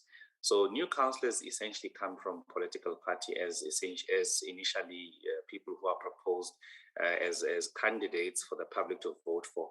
And I think in various different parties, there has to be a deep appreciation about institutional capacity, institutional memory, and ensuring that you retain a level of experience and avoid having new people, because all of these newly elected public representatives come from political parties. So we must really appeal to all political parties present here to mention in your various meetings that you have with your organization and comrades that this is an important consideration, and it doesn't actually bode well for the sector to refresh at such a rate and not retain a level of institutional memory and experience in the sector. And Saga, obviously, as common course, when there's a new term, we do run a number of trainings that's done by Saga. I know the Department of Cooperative Governance will also be doing a training in partnership with us as well. And there's various legs of the training, and I know that we're also looking at deeply the issue of ethics. And I know that various provincial governments have concluded agreements with the Ethics Institute of South Africa, which is also dealing at quite a substantive level insofar as the ethics component. The issue of consequence management, what does Saga do and propose? I mean, at our NEC meeting, we took a resolution where we felt that we needed to extract a higher level of accountability from our executives insofar as the negative performance, the issue of not concluding the financial statements in time for the Auditor General to do what they need to do, the fruitless, irregular, and wasteful expenditure. And we were demanding really a greater level of accountability from our members and asking them what they've done about these transgressions reported in their municipalities. And I can report sadly on this platform that not much of our municipalities were wrote to actually respond or even acknowledge the communication from Salga to them about this. And part of this is the belief that Salga does not have any statutory or legal responsibility to be able to extract any accountability or enforce any consequence management because we do not have the powers. So we are really calling on those who have the powers to ensure that they extract that accountability, to ensure that things happen in local municipality, because in as much as Saga represents the association, we are not the executive in those municipalities directly ourselves. So the legal burden and the statutory burden and the fiduciary burden still lies on those executives in those municipalities to be able to do so. But our position on consequence management and extraction of accountability is very clear, because this does not bode well for the sector, and we really need to deal with those who are doing nefarious things in our sector. Then the question about financial management and whether we support ring fencing when you pay firstly your two bills, your water and electricity bill. I think that actually may not be the question if you look at the environment or trading environment properly. Because essentially what you are saying, you're not fixing the problem. You may pay rent, water and ESCOM first, but there's still those who are municipal service providers who are working on water infrastructure or electricity infrastructure, and that may affect the ability for us to deliver that clean water or reliable electricity in those infrastructures that they are maintaining. So actually the question is, is is local government actually able to raise its revenue source? If you are raising adequate revenue, you are then able to pay your expenses that are linked to your delivery of the services. And I think the question is, local government is really struggling across the board. Firstly, if when we speak about all of this unemployment and the economy contracting, we must have an appreciation that on the ground in local government, that's where you find the direct expression of unemployment growing and lack of jobs in that area. So the fact that our people are finding our rates, municipal rates, unaffordable, the fact that many of them are unable to pay their municipal rates, and yet in the two trading services which you're mentioning the most, the electricity one and the water one, that's where our people expect services, whether they are working or not working, and that's where there's a cognitive view or perception that these are free basic services, and yet someone pays for them. And these services are ones which you can't disconnect easily, whether people are unemployed or not at all. And more so citing the fact that we're from a COVID financial year, where initially in the first part of the financial year, we had to cease doing our debt collection. And now you have to actually start moving away from that and starting collecting and that and reprogramming your community so far as the intention or the decisiveness of the municipality to be able to collect your outstanding revenue from those municipalities. So I don't think it is necessarily an issue about ring fencing, but it's an issue about is local government able to attract and collect its revenue sources from the community. Honorable Moletsane, do you still believe in the distribution model? I think we, as Councillor Honorable Ryder mentioned earlier on, it's an improvement for Saga. Is it ideal as we would prefer it? No. We're still fighting for a larger share in the fiscus because of these factors I've also mentioned in the first question about our ability to collect our ability to collect revenue, and also remembering that all of these assumptions that informed the appropriations actually based on the white paper of local government, which has not been reviewed after all these years. And we've had now some time to be able to live and experience the assumptions and be able to test them properly if the assumptions made in the white paper are actually correct. And I think with lived experience, we can better inform what the future reality becomes. The issue of raised by Honorable BC with lack of spending of grants, Saga does, but unfortunately it's at the end of quarter follow up with the performance of institution against key performance areas. And then from there, we note where there's good performance and where there's lack of performance. And generally what you find is issues along issues of grant performance is poor planning, and issues of procurement issues that arise from there. And also after procurement issues, you have the issues with the community and labor forums and various other forums which demand a 30%. And if the contractor is unwilling to give that, then there's stoppages and frustrating the successful delivery of that. So it may be issues along that, but we also, through our annual performance plan, have structured engagements and assist municipalities to overcome specific challenges they may have in the value chain of procurement, in the value chain of delivery of projects that can assist all of these challenges. But often this, whether the question, whether there's value or you can see value out of it, the success is also a separate question. Can Saga evaluate delivery of successful services? I don't think to an extent we can. But I really think, and the point here is, there's two MECs that I don't think we're holding to account enough. There's the MEC of Cooperative Government and the MEC of Treasury in all provinces, because the same questions being asked and expected of Saga to do this and to do that is actually not what the law empowers Saga to do. But rather, though the questions that have been asked about what we're doing about local government directly in as far as lack of grant spending and consequence management and various other things are two questions that two MECs are directly responsible for, where legally there's a report that must go to them every month, every quarter. Section 72 report, 52D report, 71 report must go to them, and they're not asked enough. So at the point you find that a financial year has passed and there's been insufficient spending on a grant, the question is never asked on an MEC who by law received a monthly report and a quarterly report, what have you done, which empowers them to be able to do something about that. But as a member organization, an association for local government, there's more burden put on us, which is at times a bit outside of our mandate, because the law does not empower us to directly intervene in a business of a specific municipality where there's issues about lack of leadership, lack of performance, but we can advise and be on the side, but we don't have the powers to be able to do that. And I think the two MECs are getting away with many and are complicit to some of these municipalities when there's issues of performance that arise from there. So directly, SALGA is not able to evaluate the successful delivery of services, but we can monitor through the annual, the IDPs of the municipality, the budget spend of the municipality, but we do so within the limitations that we may have. Then, Honorable Randall, the issue of land invasion is something that is of concern to us. And also the differentiated response from different municipalities also is also of a concern. You see some municipalities dealing with it quite proactively, and others having a challenge to do so. And you're seeing that is also affecting the delivery of services and the financial situation of those municipalities. So I really think there has to be a better way of looking at it and working with all three spheres of government to be able to prevent these land invasions, but equally to also prevent those who are using the farm portions and selling them out for illegal dwellings. But that's a municipal thing that municipalities must deal with, utilizing their bylaws to prevent such actions. Lack of consequence management, I think one to an extent has spoken about that.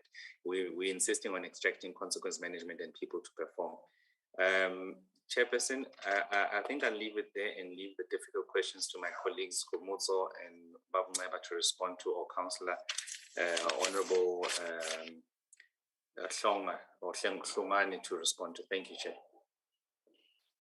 Okay, can we allow the colleagues from SALGA to make additions or assist in the questions that were not answered by Mr. Baloyi?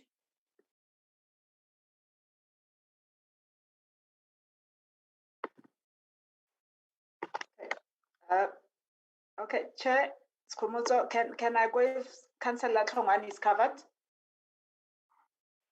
Okay, so just, I think Councillor Baloyi has basically answered all the questions, but just probably the main one that I just wanted to add to is it was on the issue around the unfunded mandate.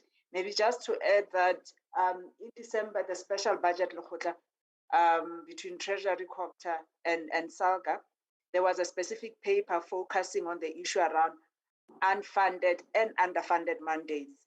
And the resolution of that budget was basically for Copter to take the recommendations through to deal with the overall aspects around unfunded mandates.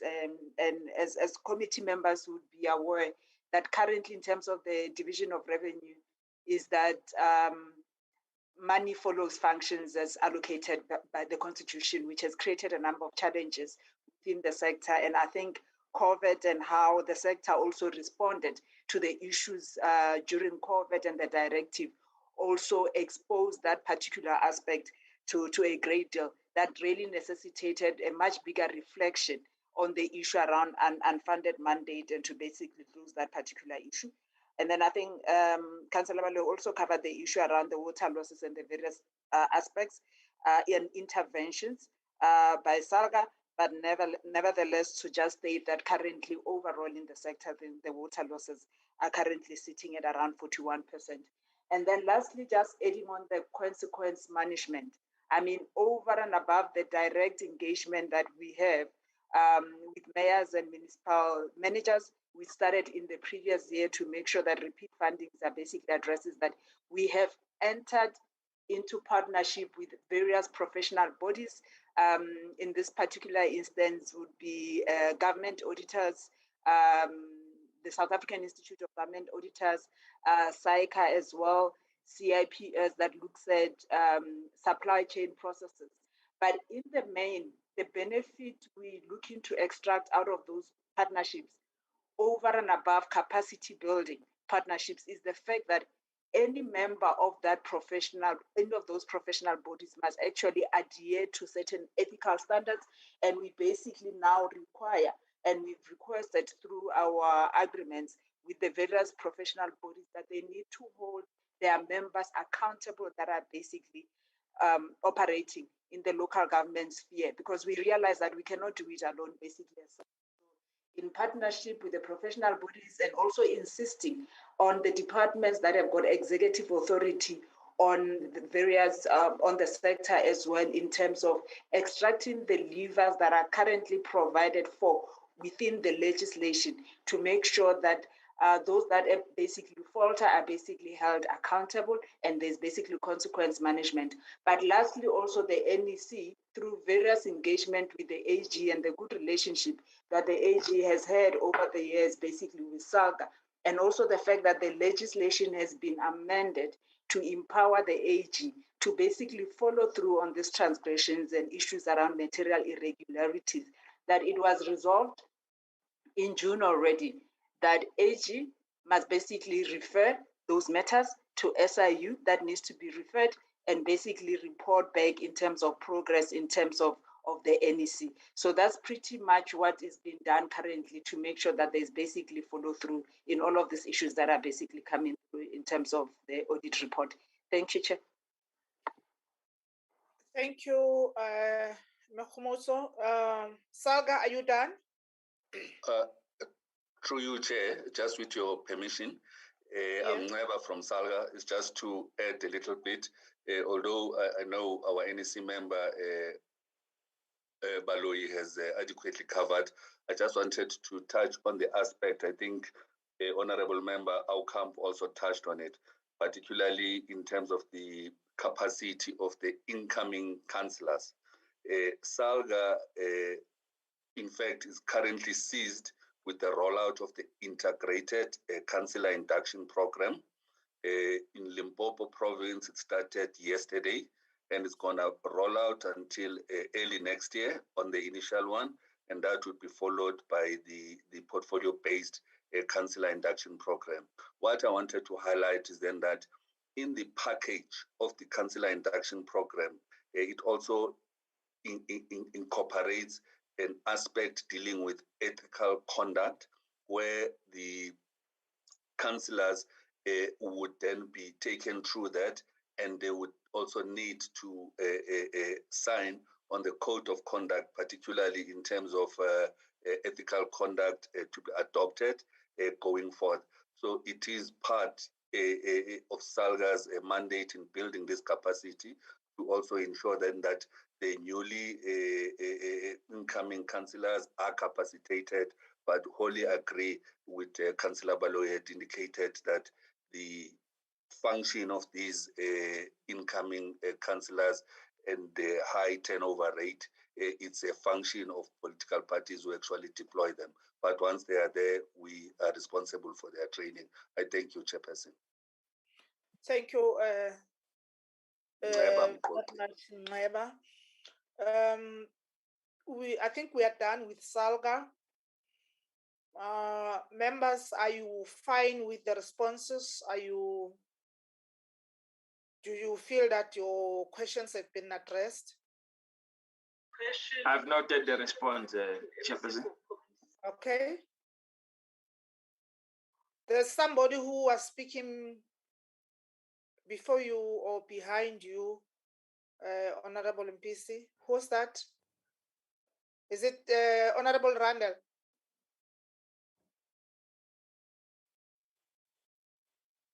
Okay. No, there's no one from my side, Chair. Okay. I think honorable members are fine with the questions. We are still in the process of finalizing the issue of DORA. We will see you tomorrow, those who are in the provinces.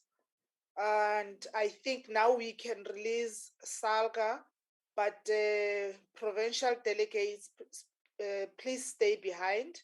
And now we go to Mr. Parks, Comrade Parks, Matthew. Yeah, sure. I just want to take you. I assume you want me to respond to the honourable members' questions as well, Comrade Chair. You want to respond now? Oh, no, I was assuming you wanted me to respond to some of the questions yes. members. Yes, I want you to respond now. Okay, sure. No, thanks very much, Comrade Chair. Yeah, I think just to appreciate, Comrade Chair, the questions from the honourable members. I mean, I think on most issues, Comrade Chair, that we are largely singing from the same hymn sheet to varying degrees. I think to Honourable Ryder, and I think also Honourable Karim also raised it about collective bargaining. I think when the previous Minister of Finance, Honourable Tito Mboweni, had walked away from the 2020 wage agreement, that really set back collective bargaining quite significantly in the public service. It really undermined the trust relationship, and I think it will take some time to rebuild it. But I think we do want to appreciate the new Minister of Finance, Comrade Madiba's commitment in the budget speech to respect collective bargaining, to engage. And we agree, Comrade Chair, that I think to the essence of Honourable Ryder's point is that we need to find a win-win agreement, one which from workers' point of view protects the lower middle income earners, the nurses, the teachers, the police officers from inflation, etc. And appreciate that many public servants are highly indebted. You know, you'll have a police constable earning 180,000 Rand a year, a nurse earning a similar amount, single woman, mother of 2 children, for example, struggling to survive.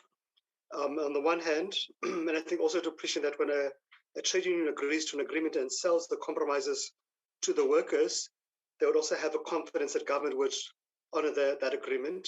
Although it makes it very difficult if you don't know if your partner will honor the agreements.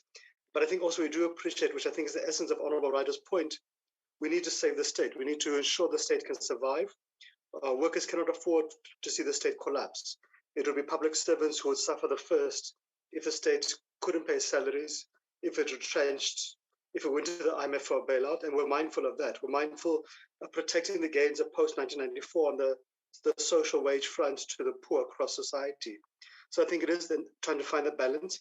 I think that's why, Comrade Chair, you saw that unions really sold to workers in the public service a below inflation increase for this past year, one which in many aspects was a gratuity once-off payment, etc. And I think that was informed, and it was a tough thing for those unions to sell it, but trying to find a compromise, a win-win balance. I think to Honourable Ryder, and I think Honourable Okamp also raised it around the headcount. I mean, just to state a couple of quick figures. In 1994, we had, as you would know, 34 million South Africans, about 1 million public servants. Today, with almost double the population of about 60 million, we have about 1.3 million public servants. So you can see the headcount has actually been decreasing in terms of the population growth. And Honourable PC was right to say that you have about 100,000 vacancies in the state at any given point in time. We've seen in many frontline service departments, be it teachers, be it home affairs, huge vacancies and the impact upon the teacher-learner ratio, the unmanned tables or queues at home affairs. We've seen in the police service the declining headcount, which is very worrying.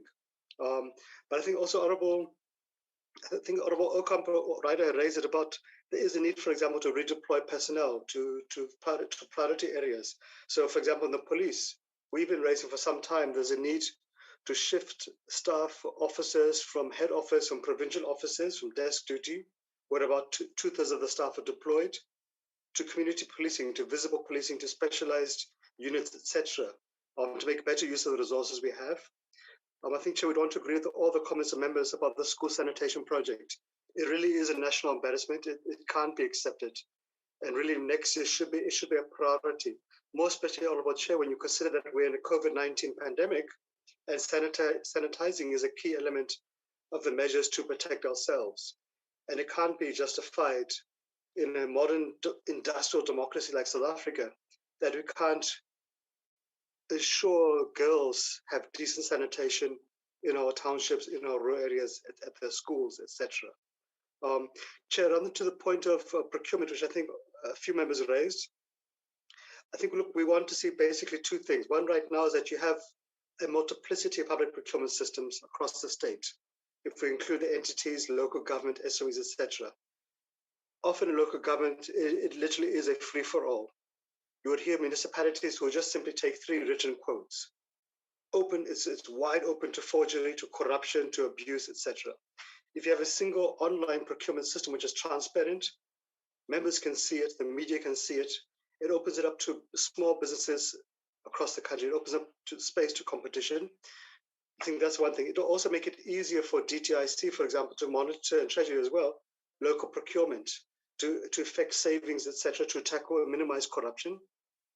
Chair, we're always saying around centralizing public procurement is just say for certain large items, which is centralized public procurement, not small things, not the school lunches, not how many chairs are you going to buy at whatever department, but there's certain large mass items we can procure and save significant amounts, be it PPEs, be it medical supplies, be it vehicles. And we've already seen some excellent work being done in that regard by the Chief Procurement Officer with significant savings to the fiscus. So I think that's the kind of thing. We're not saying to micromanage, but there's certain large items we should do it. But I think also, Commissioner, was quite worrying is that Treasury has made a commitment before about blacklisting companies which fall foul of the procurement requirements, of paying tax, of all the legal requirements. Yet we've been told that blacklisting has not been effected. Those companies are still being allowed to receive tenders, etc. We are pleased with the Minister Mbalula's commitment that there will be an announcement around a new approach to the e-toll saga. We're hoping that'll be the end of it, but we'll wait for the speech in February. To Honourable Toy Chair, look, I think the main thing we want to see really on taxes, if we can have a choice, is the capacitation of SARS. That is the easiest way to generate more tax revenues to the state.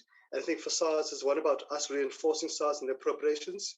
It's also about SARS having a much more robust program to tackle customs evasions, with this significant money being lost. It's about plugging the loopholes where the rich exploit. And I think also, Chair, I think about having the lifestyle audits of the rich. We do think, Chair, there has been some increase upon tax upon the working class and middle class in the past 5 years, from the VAT to not adjusting the tax brackets for inflation for the lower bracket groups. And the point is that we should shift the burden more to the wealthy. We do take Honourable Toy's point about finding that the balance. We do appreciate we're reaching the top of the tax ceiling, but we think there is some space for some tax increase upon the wealthy through inheritance, estate duties, etc. And I think Treasury is looking at that. But of course, the real solution also is to manage the state fiscal better, to stop the leakages to corruption, etc. So, Chair, to Honourable Toy about the 350 and the violence, I think our point there, we agree. The violence was in KZN and Gauteng was orchestrated by a criminal element for political reasons, etc. That's true, but also it fed into a sea of poverty, of hopelessness and despair. Many people who were looting were simply out of frustration. Of course, there were criminals, there are people who are wealthy who are looting, but the point is it's unsustainable to have a society where 8 million people have no source of income. But of course, the social relief measures should be a medium and short-term intervention. The long-term intervention has to be to ensure everybody has a job and they can take care of themselves and are not dependent upon the state for social grants. I would agree with Honourable Toy, Chair, on the public presidential employment program. It's still early stages. We need to monitor the impact to learn the lessons of the EPWP and the community works programs. But we've been quite pleased to see very positive responses from Cosatu, the schools, from other unions around the positive impact it's had. And hence we're quite keen to see it being expanded, etc. And we appreciate government's support. Chair, to Honourable Okam, around the bans of doing business with the state, we have been raising it quite some time as Cosatu. We think we need to include the leadership of political parties at a national, provincial, regional level when they're ruling parties. We need to look at the spouses and the children of ministers, etc. We can't afford, for example, Chair, every Sunday Times to see which minister's child got which tender. We're not saying the children of politicians, for example, can't do business, but can they not do business with the state when the parent is a minister? Yes, it's a compromise, but I think, Chair, given the pandemic of corruption, we need to tackle it, etc. Chair, also it goes beyond politicians. You would have seen the ESCOM reports where about 5,000 staff have been implicated.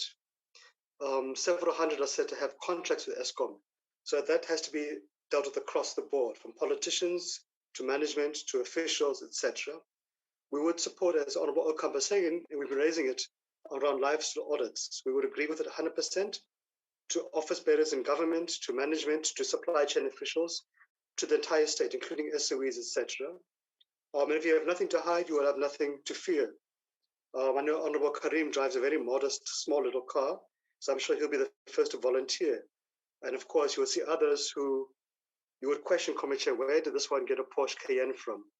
And it's something we've been discussing as well internally in Cosatu as well, because the public is fed up with corruption, and all of us need to be seen to be leading the fight.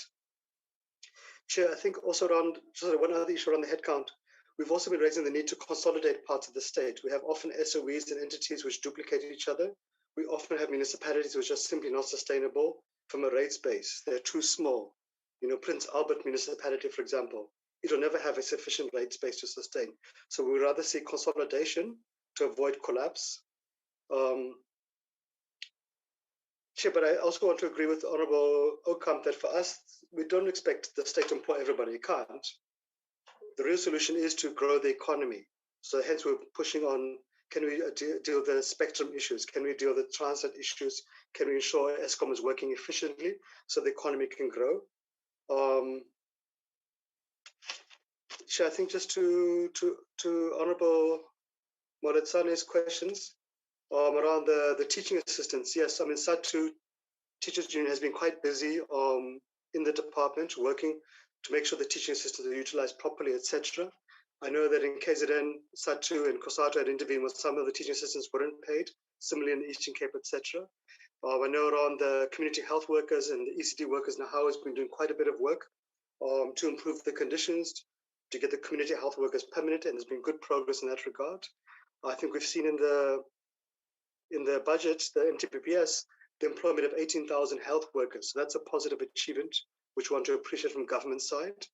I think also we welcome the shift that we'll be moving ECD from social development to education, which will have better synergy, etc. And I know Satu and how are quite involved in that front.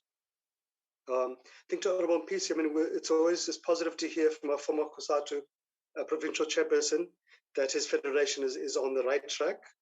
And I would agree 100% from a chair, there is a need for us to do more work around the teaching assistants, but I think we would appreciate the step forward. And as long as we're making progress, that gives us a platform to continue to make further progress.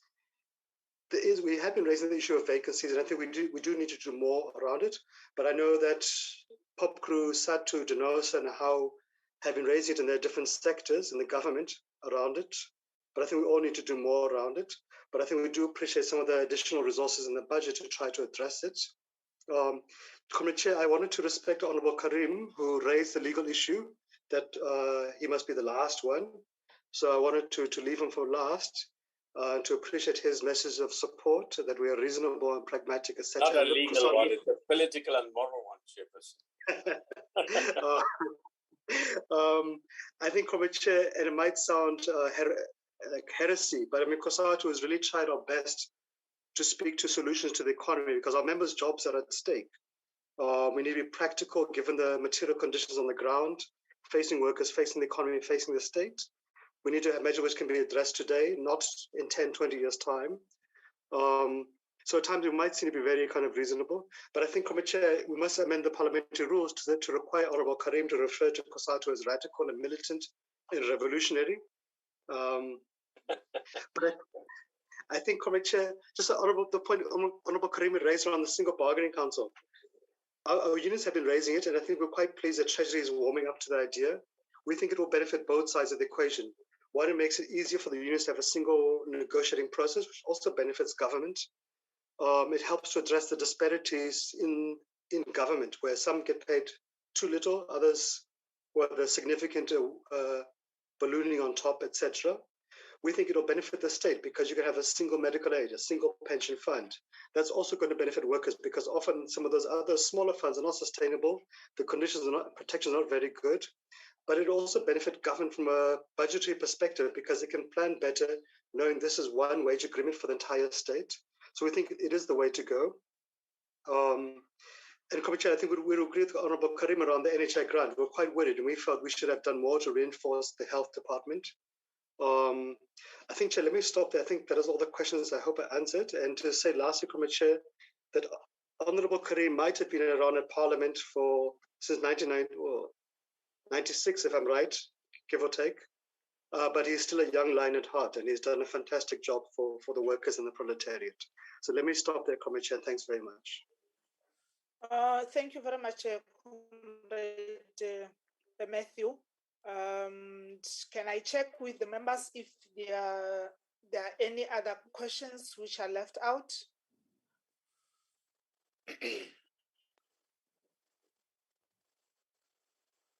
Honorable Ryder and Honorable Karim.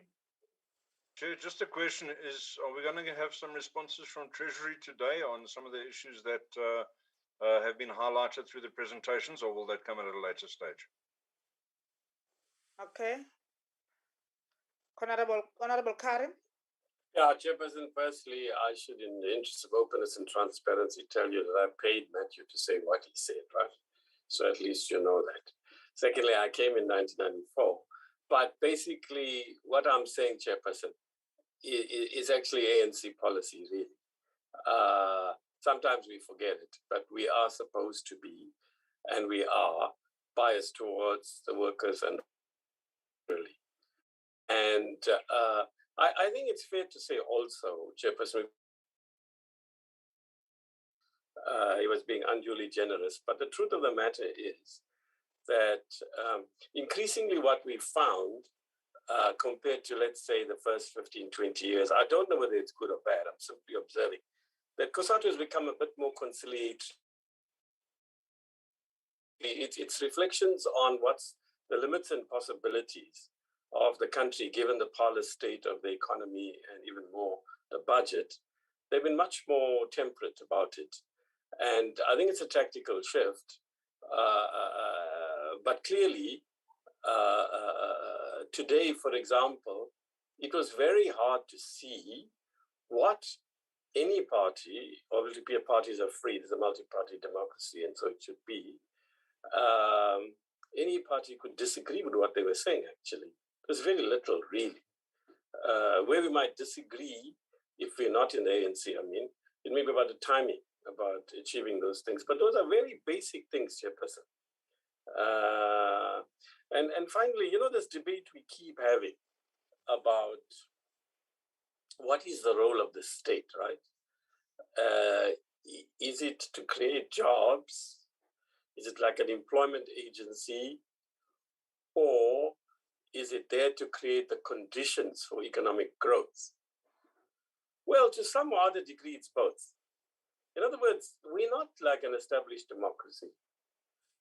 We're an emerging democracy. We have huge inequalities, the worst in the world from what we are told, right? All the countries for which statistics are available. And it's much more difficult for us to jettison people from jobs in the public sector than it might be for Sweden or, you know, one of the more established democracies which have a reasonable rate of economic growth.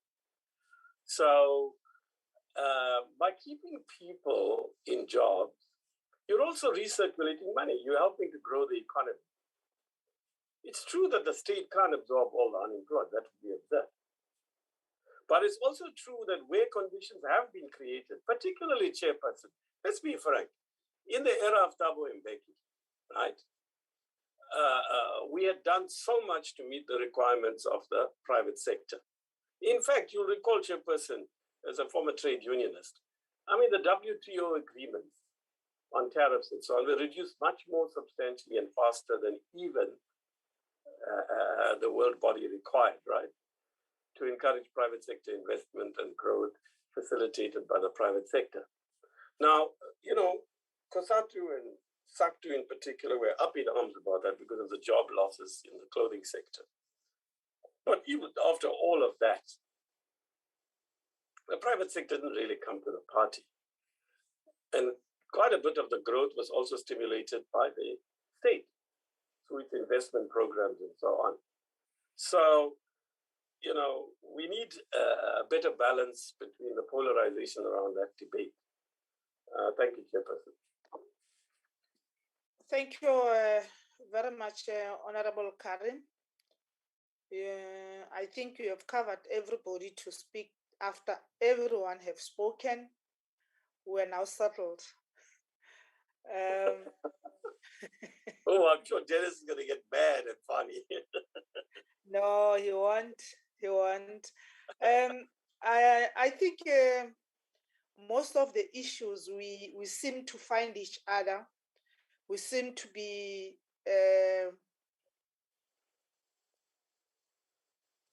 comfortable with the presentations so far and the responses that we have received.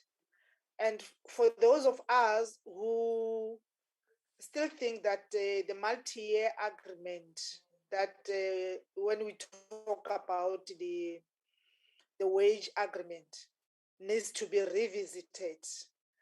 And I would want to request that before you come to that decision, maybe you need to do your own research if you were not in the space then.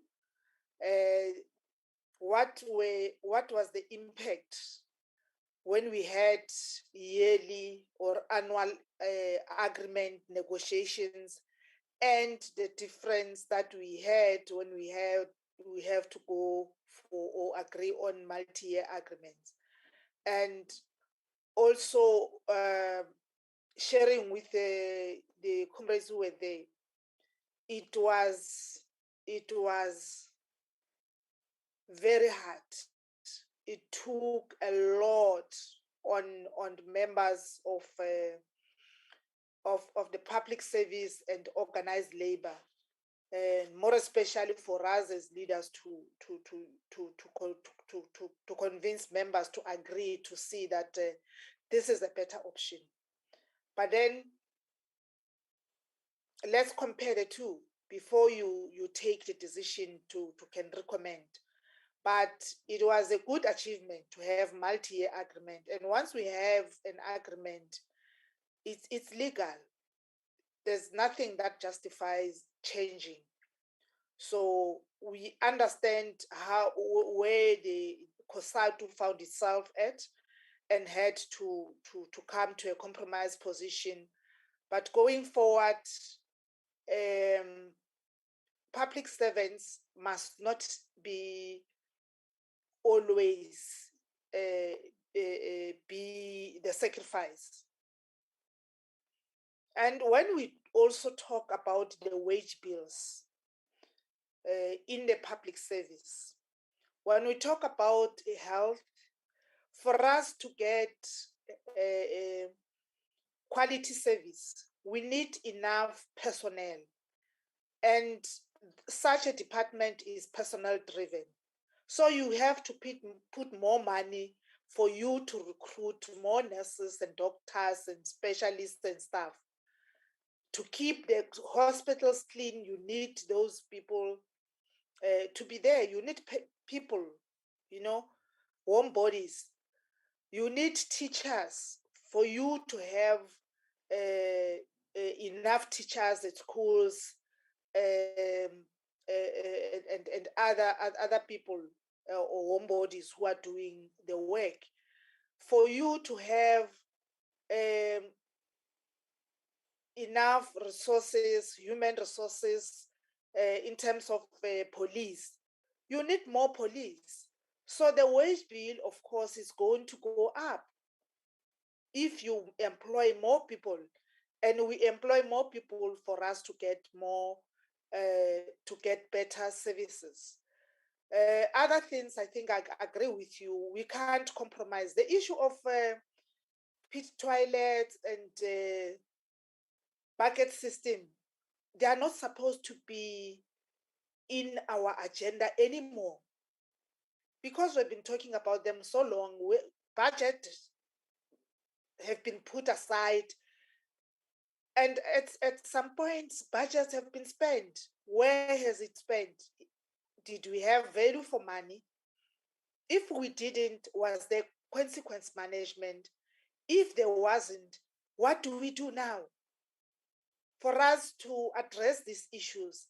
Because it's not about us, it's about the people who have put us here to serve them. Once we understand that we are servants of the people, then I think everything will fall into place. And according to me personally, I think government has done everything possible. You know, also with the recovery plan, what the president is doing in terms of going to other countries, whether in the continent or outside the continent, in terms of engaging those countries or those states to come and invest.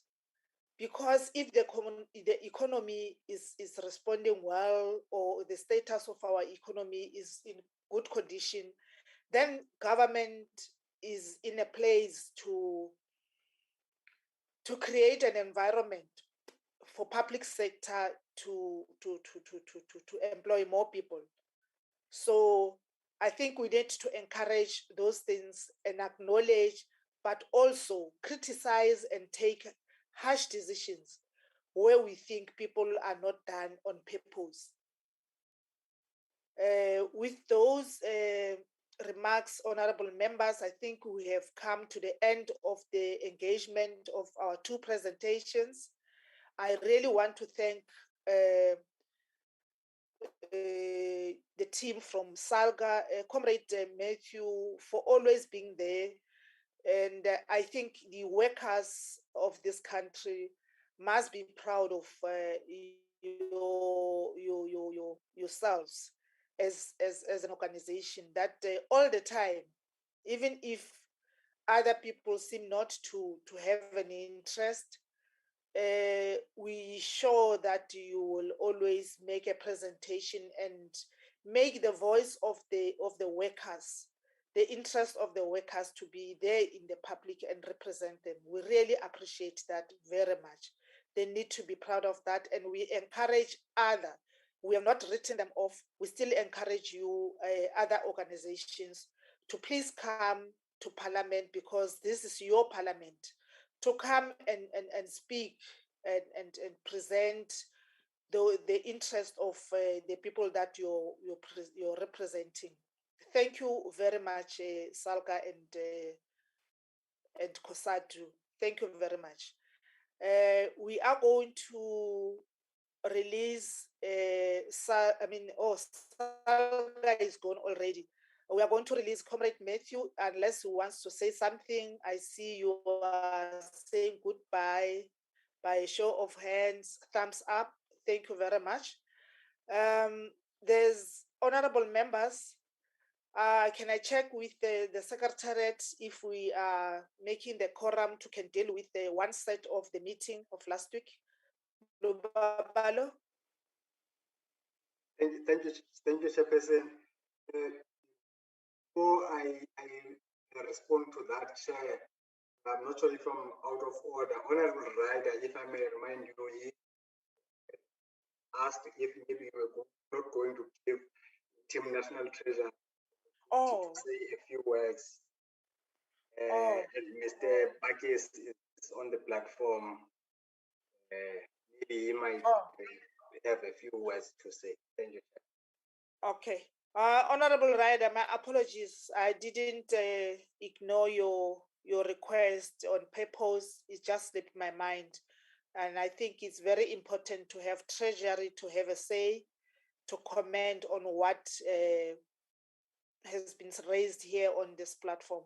Honorable Mr. Who is representing? I can recognize Mr. Pakis, Chairperson. Maybe there are other team members that I can't recognize, but Mr. Pakis is. Okay. Team Treasury. Who's leading? Good morning, Honorable Chair. I'm Lisa Pakis, responsible for the local government fiscal framework. Thank you. Can you open your video if possible, please, Mr. Pakis? Let me do that, Chair. Let me, I think you can see me now, Chair. Yes. Yes, no, thank you, Chair. I think as a way of responding to some of the points that were raised, it's important to have note that there are some, I think, points of discussions that the treasurer will have to provide responses, formal responses on, especially the one that related to the e-tolls. It is not a matter that was discussed, and I think a relevant team in the treasury would be in a position to provide a more substantive response in terms of how that is going to unfold. So I'm going to apologize to the honorable members for that. Just perhaps to jump on one other issue that was discussed in terms of the unfunded mandates that municipalities are struggling with. As I'm talking to you, honorable members, I must apologize for Wendy, who is in another meeting with the National Department of Health and all other relevant stakeholders, where they are discussing the issue of the primary health and environmental health services. So those are two of the issues that are currently underfunded in the local government space, with the view of finding a way forward in terms of how government takes that one forward. There's also a big discussion point on the less than optimal grant performance, which I think we acknowledge and we've spoken to in our presentation, and especially when we're talking to the kind of reductions that we're proposing.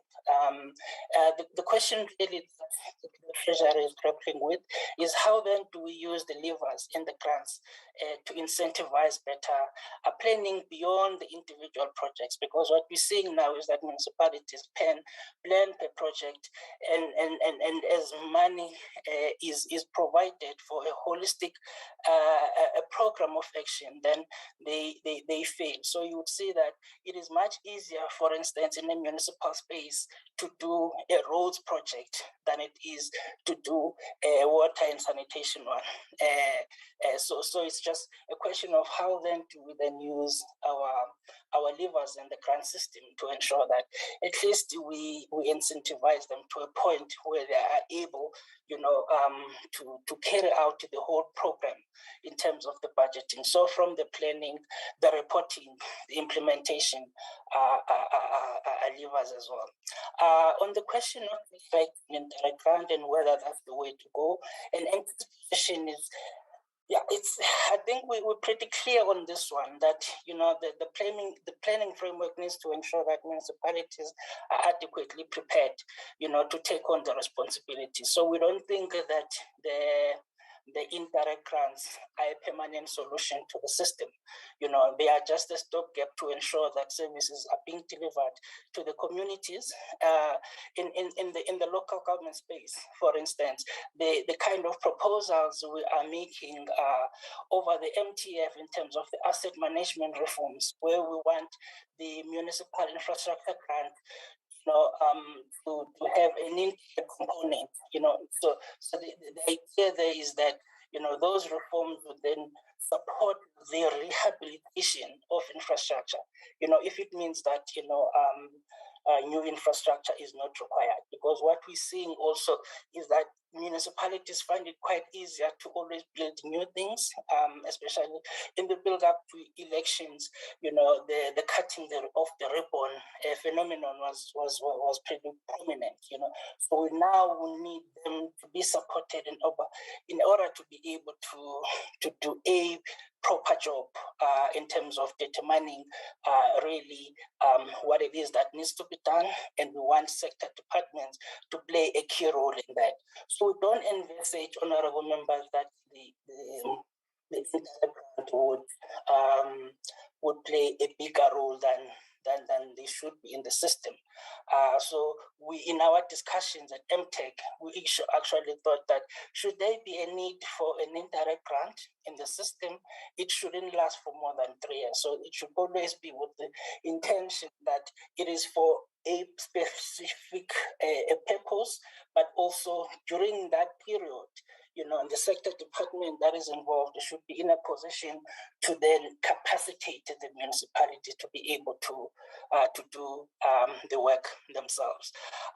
We also, I think, also linked to the direct and indirect grants, the implementation readiness of sector departments as well, should also be key in terms of the key parameters to improve performance.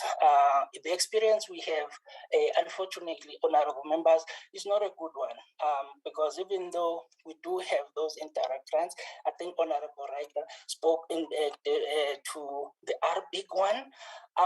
So the experience we have in the water sector shows that even the national department, do not perform these functions any better when they take them up. So which is important that, we emphasize that we must try by all means possible to then capacitate local government to be able to do the work on its behalf.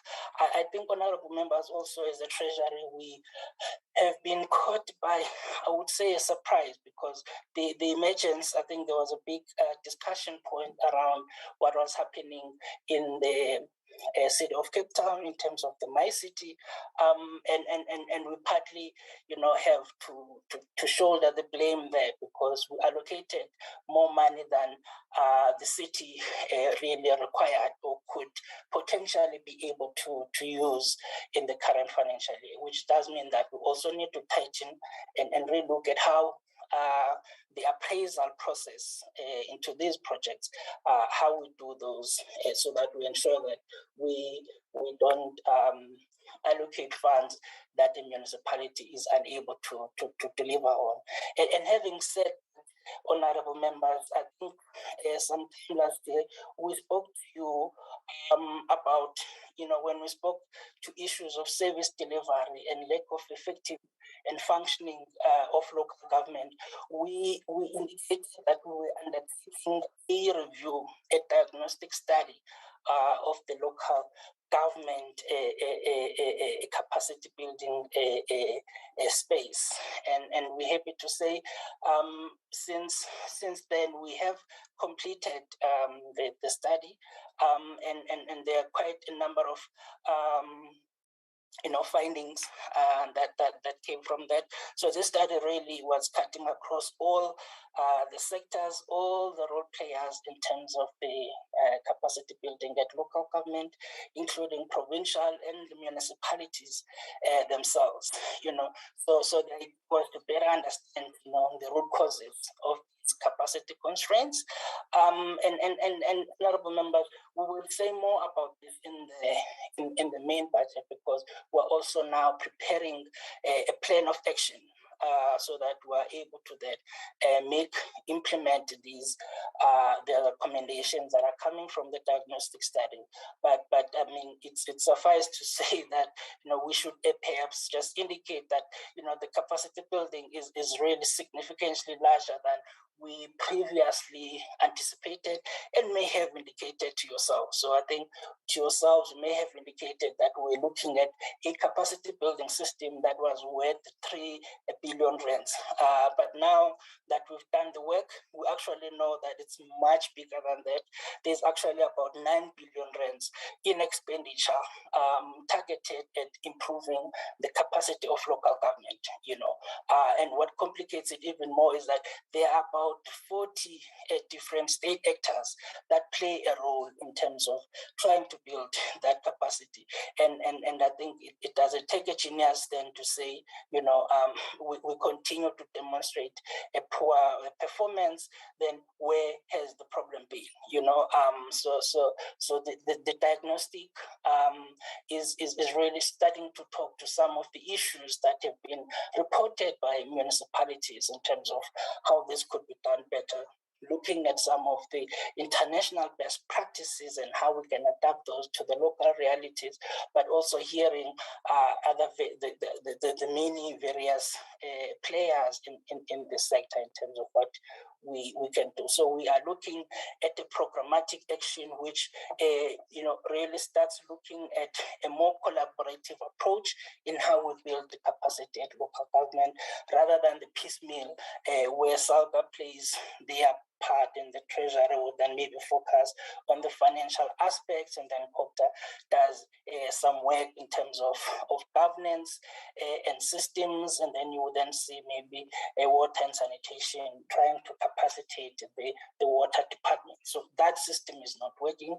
So we're looking now at how then do we have this approach where the whole of government through the DDM would then start working into ensuring that we actually get, the value for money for the spend that we for the many billions that we spend in terms of local government, and we're hoping to start rolling out the findings of the review, over the 2022 MTF as well, because there are also some overlaps that we identified, which we're trying to work with the transferring officers now to see how we could put those together.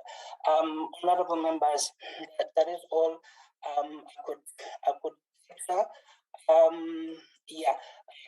As indicated clear on that the issue of e-tolls will be responded to by other colleagues in the Treasury. But from ourselves, we have noted the comments by the honourable members, and we will give them the message.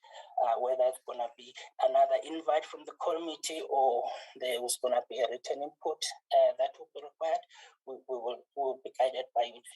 Thank you very much. Thank you very much, Mr. Pakis. I see your response has triggered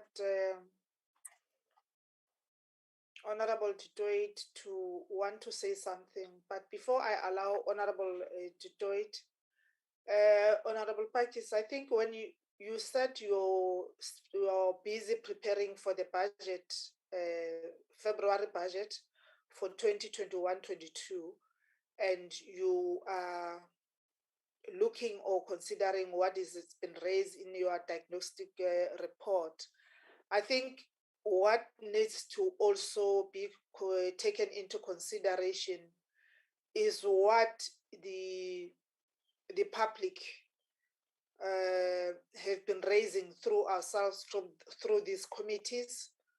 Consider our recommendations also as the committees, because we don't want to talk for the sake of talking. Consider what the FFC is also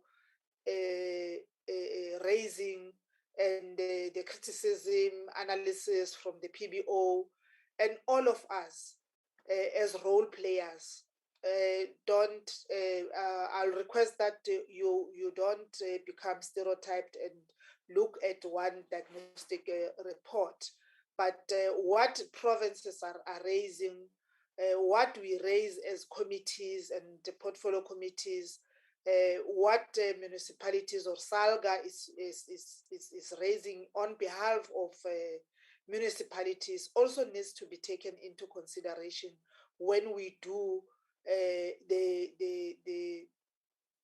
when you prepare the budget, because the budget must speak to the needs of the people in that regard. Honorable Tutoit. Thank you, Honourable Chair. Honourable Chair, I don't want to respond to National Treasury. I appreciate them coming in so quickly and taking part in this discussion. I do, however, have another engagement in the plenary that's taking place as we speak. Since they're starting with social development, I need to pose 3 questions to the ministers there, and I want to know if I can excuse, please. Okay. I think, Lubabalo, you can help us, because there are members who are going to participate in the plenary in the ministerial briefings. Will we still have the quorum? I don't know if Honorable Mletsani is also going to participate there, but we thought we will be done before the meeting, the actual plenary. Okay, maybe Chairperson, from our side, we must consider compromising. We are up to date on minutes. This was the minutes of the last week on Friday that we're going to consider now. Maybe we can stem these minutes and consider them on Thursday, so that we can release members if it's okay with the chair. Yeah, I think that's a good thing. If we don't reach the quorum, we cannot deal with the minutes. And I think because it's a one set of the minutes of last week, we can compromise and deal with them by this week so that we don't have a set of minutes for several meetings.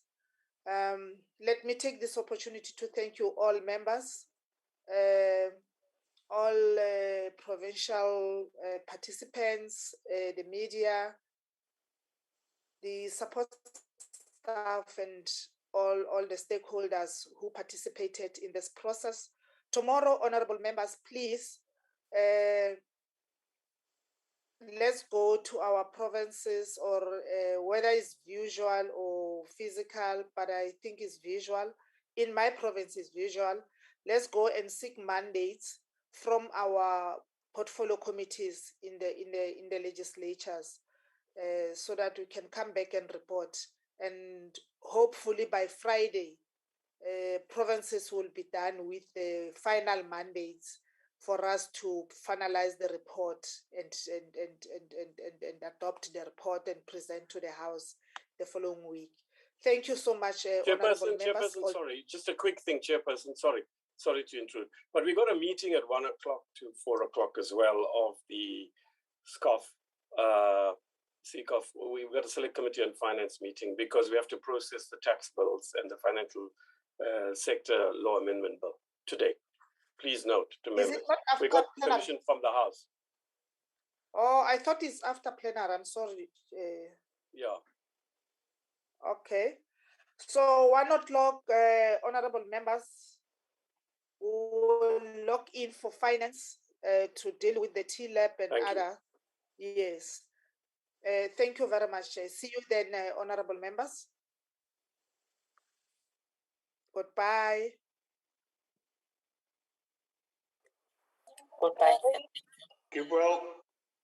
Keep well. Thank you. Thank you, Chair.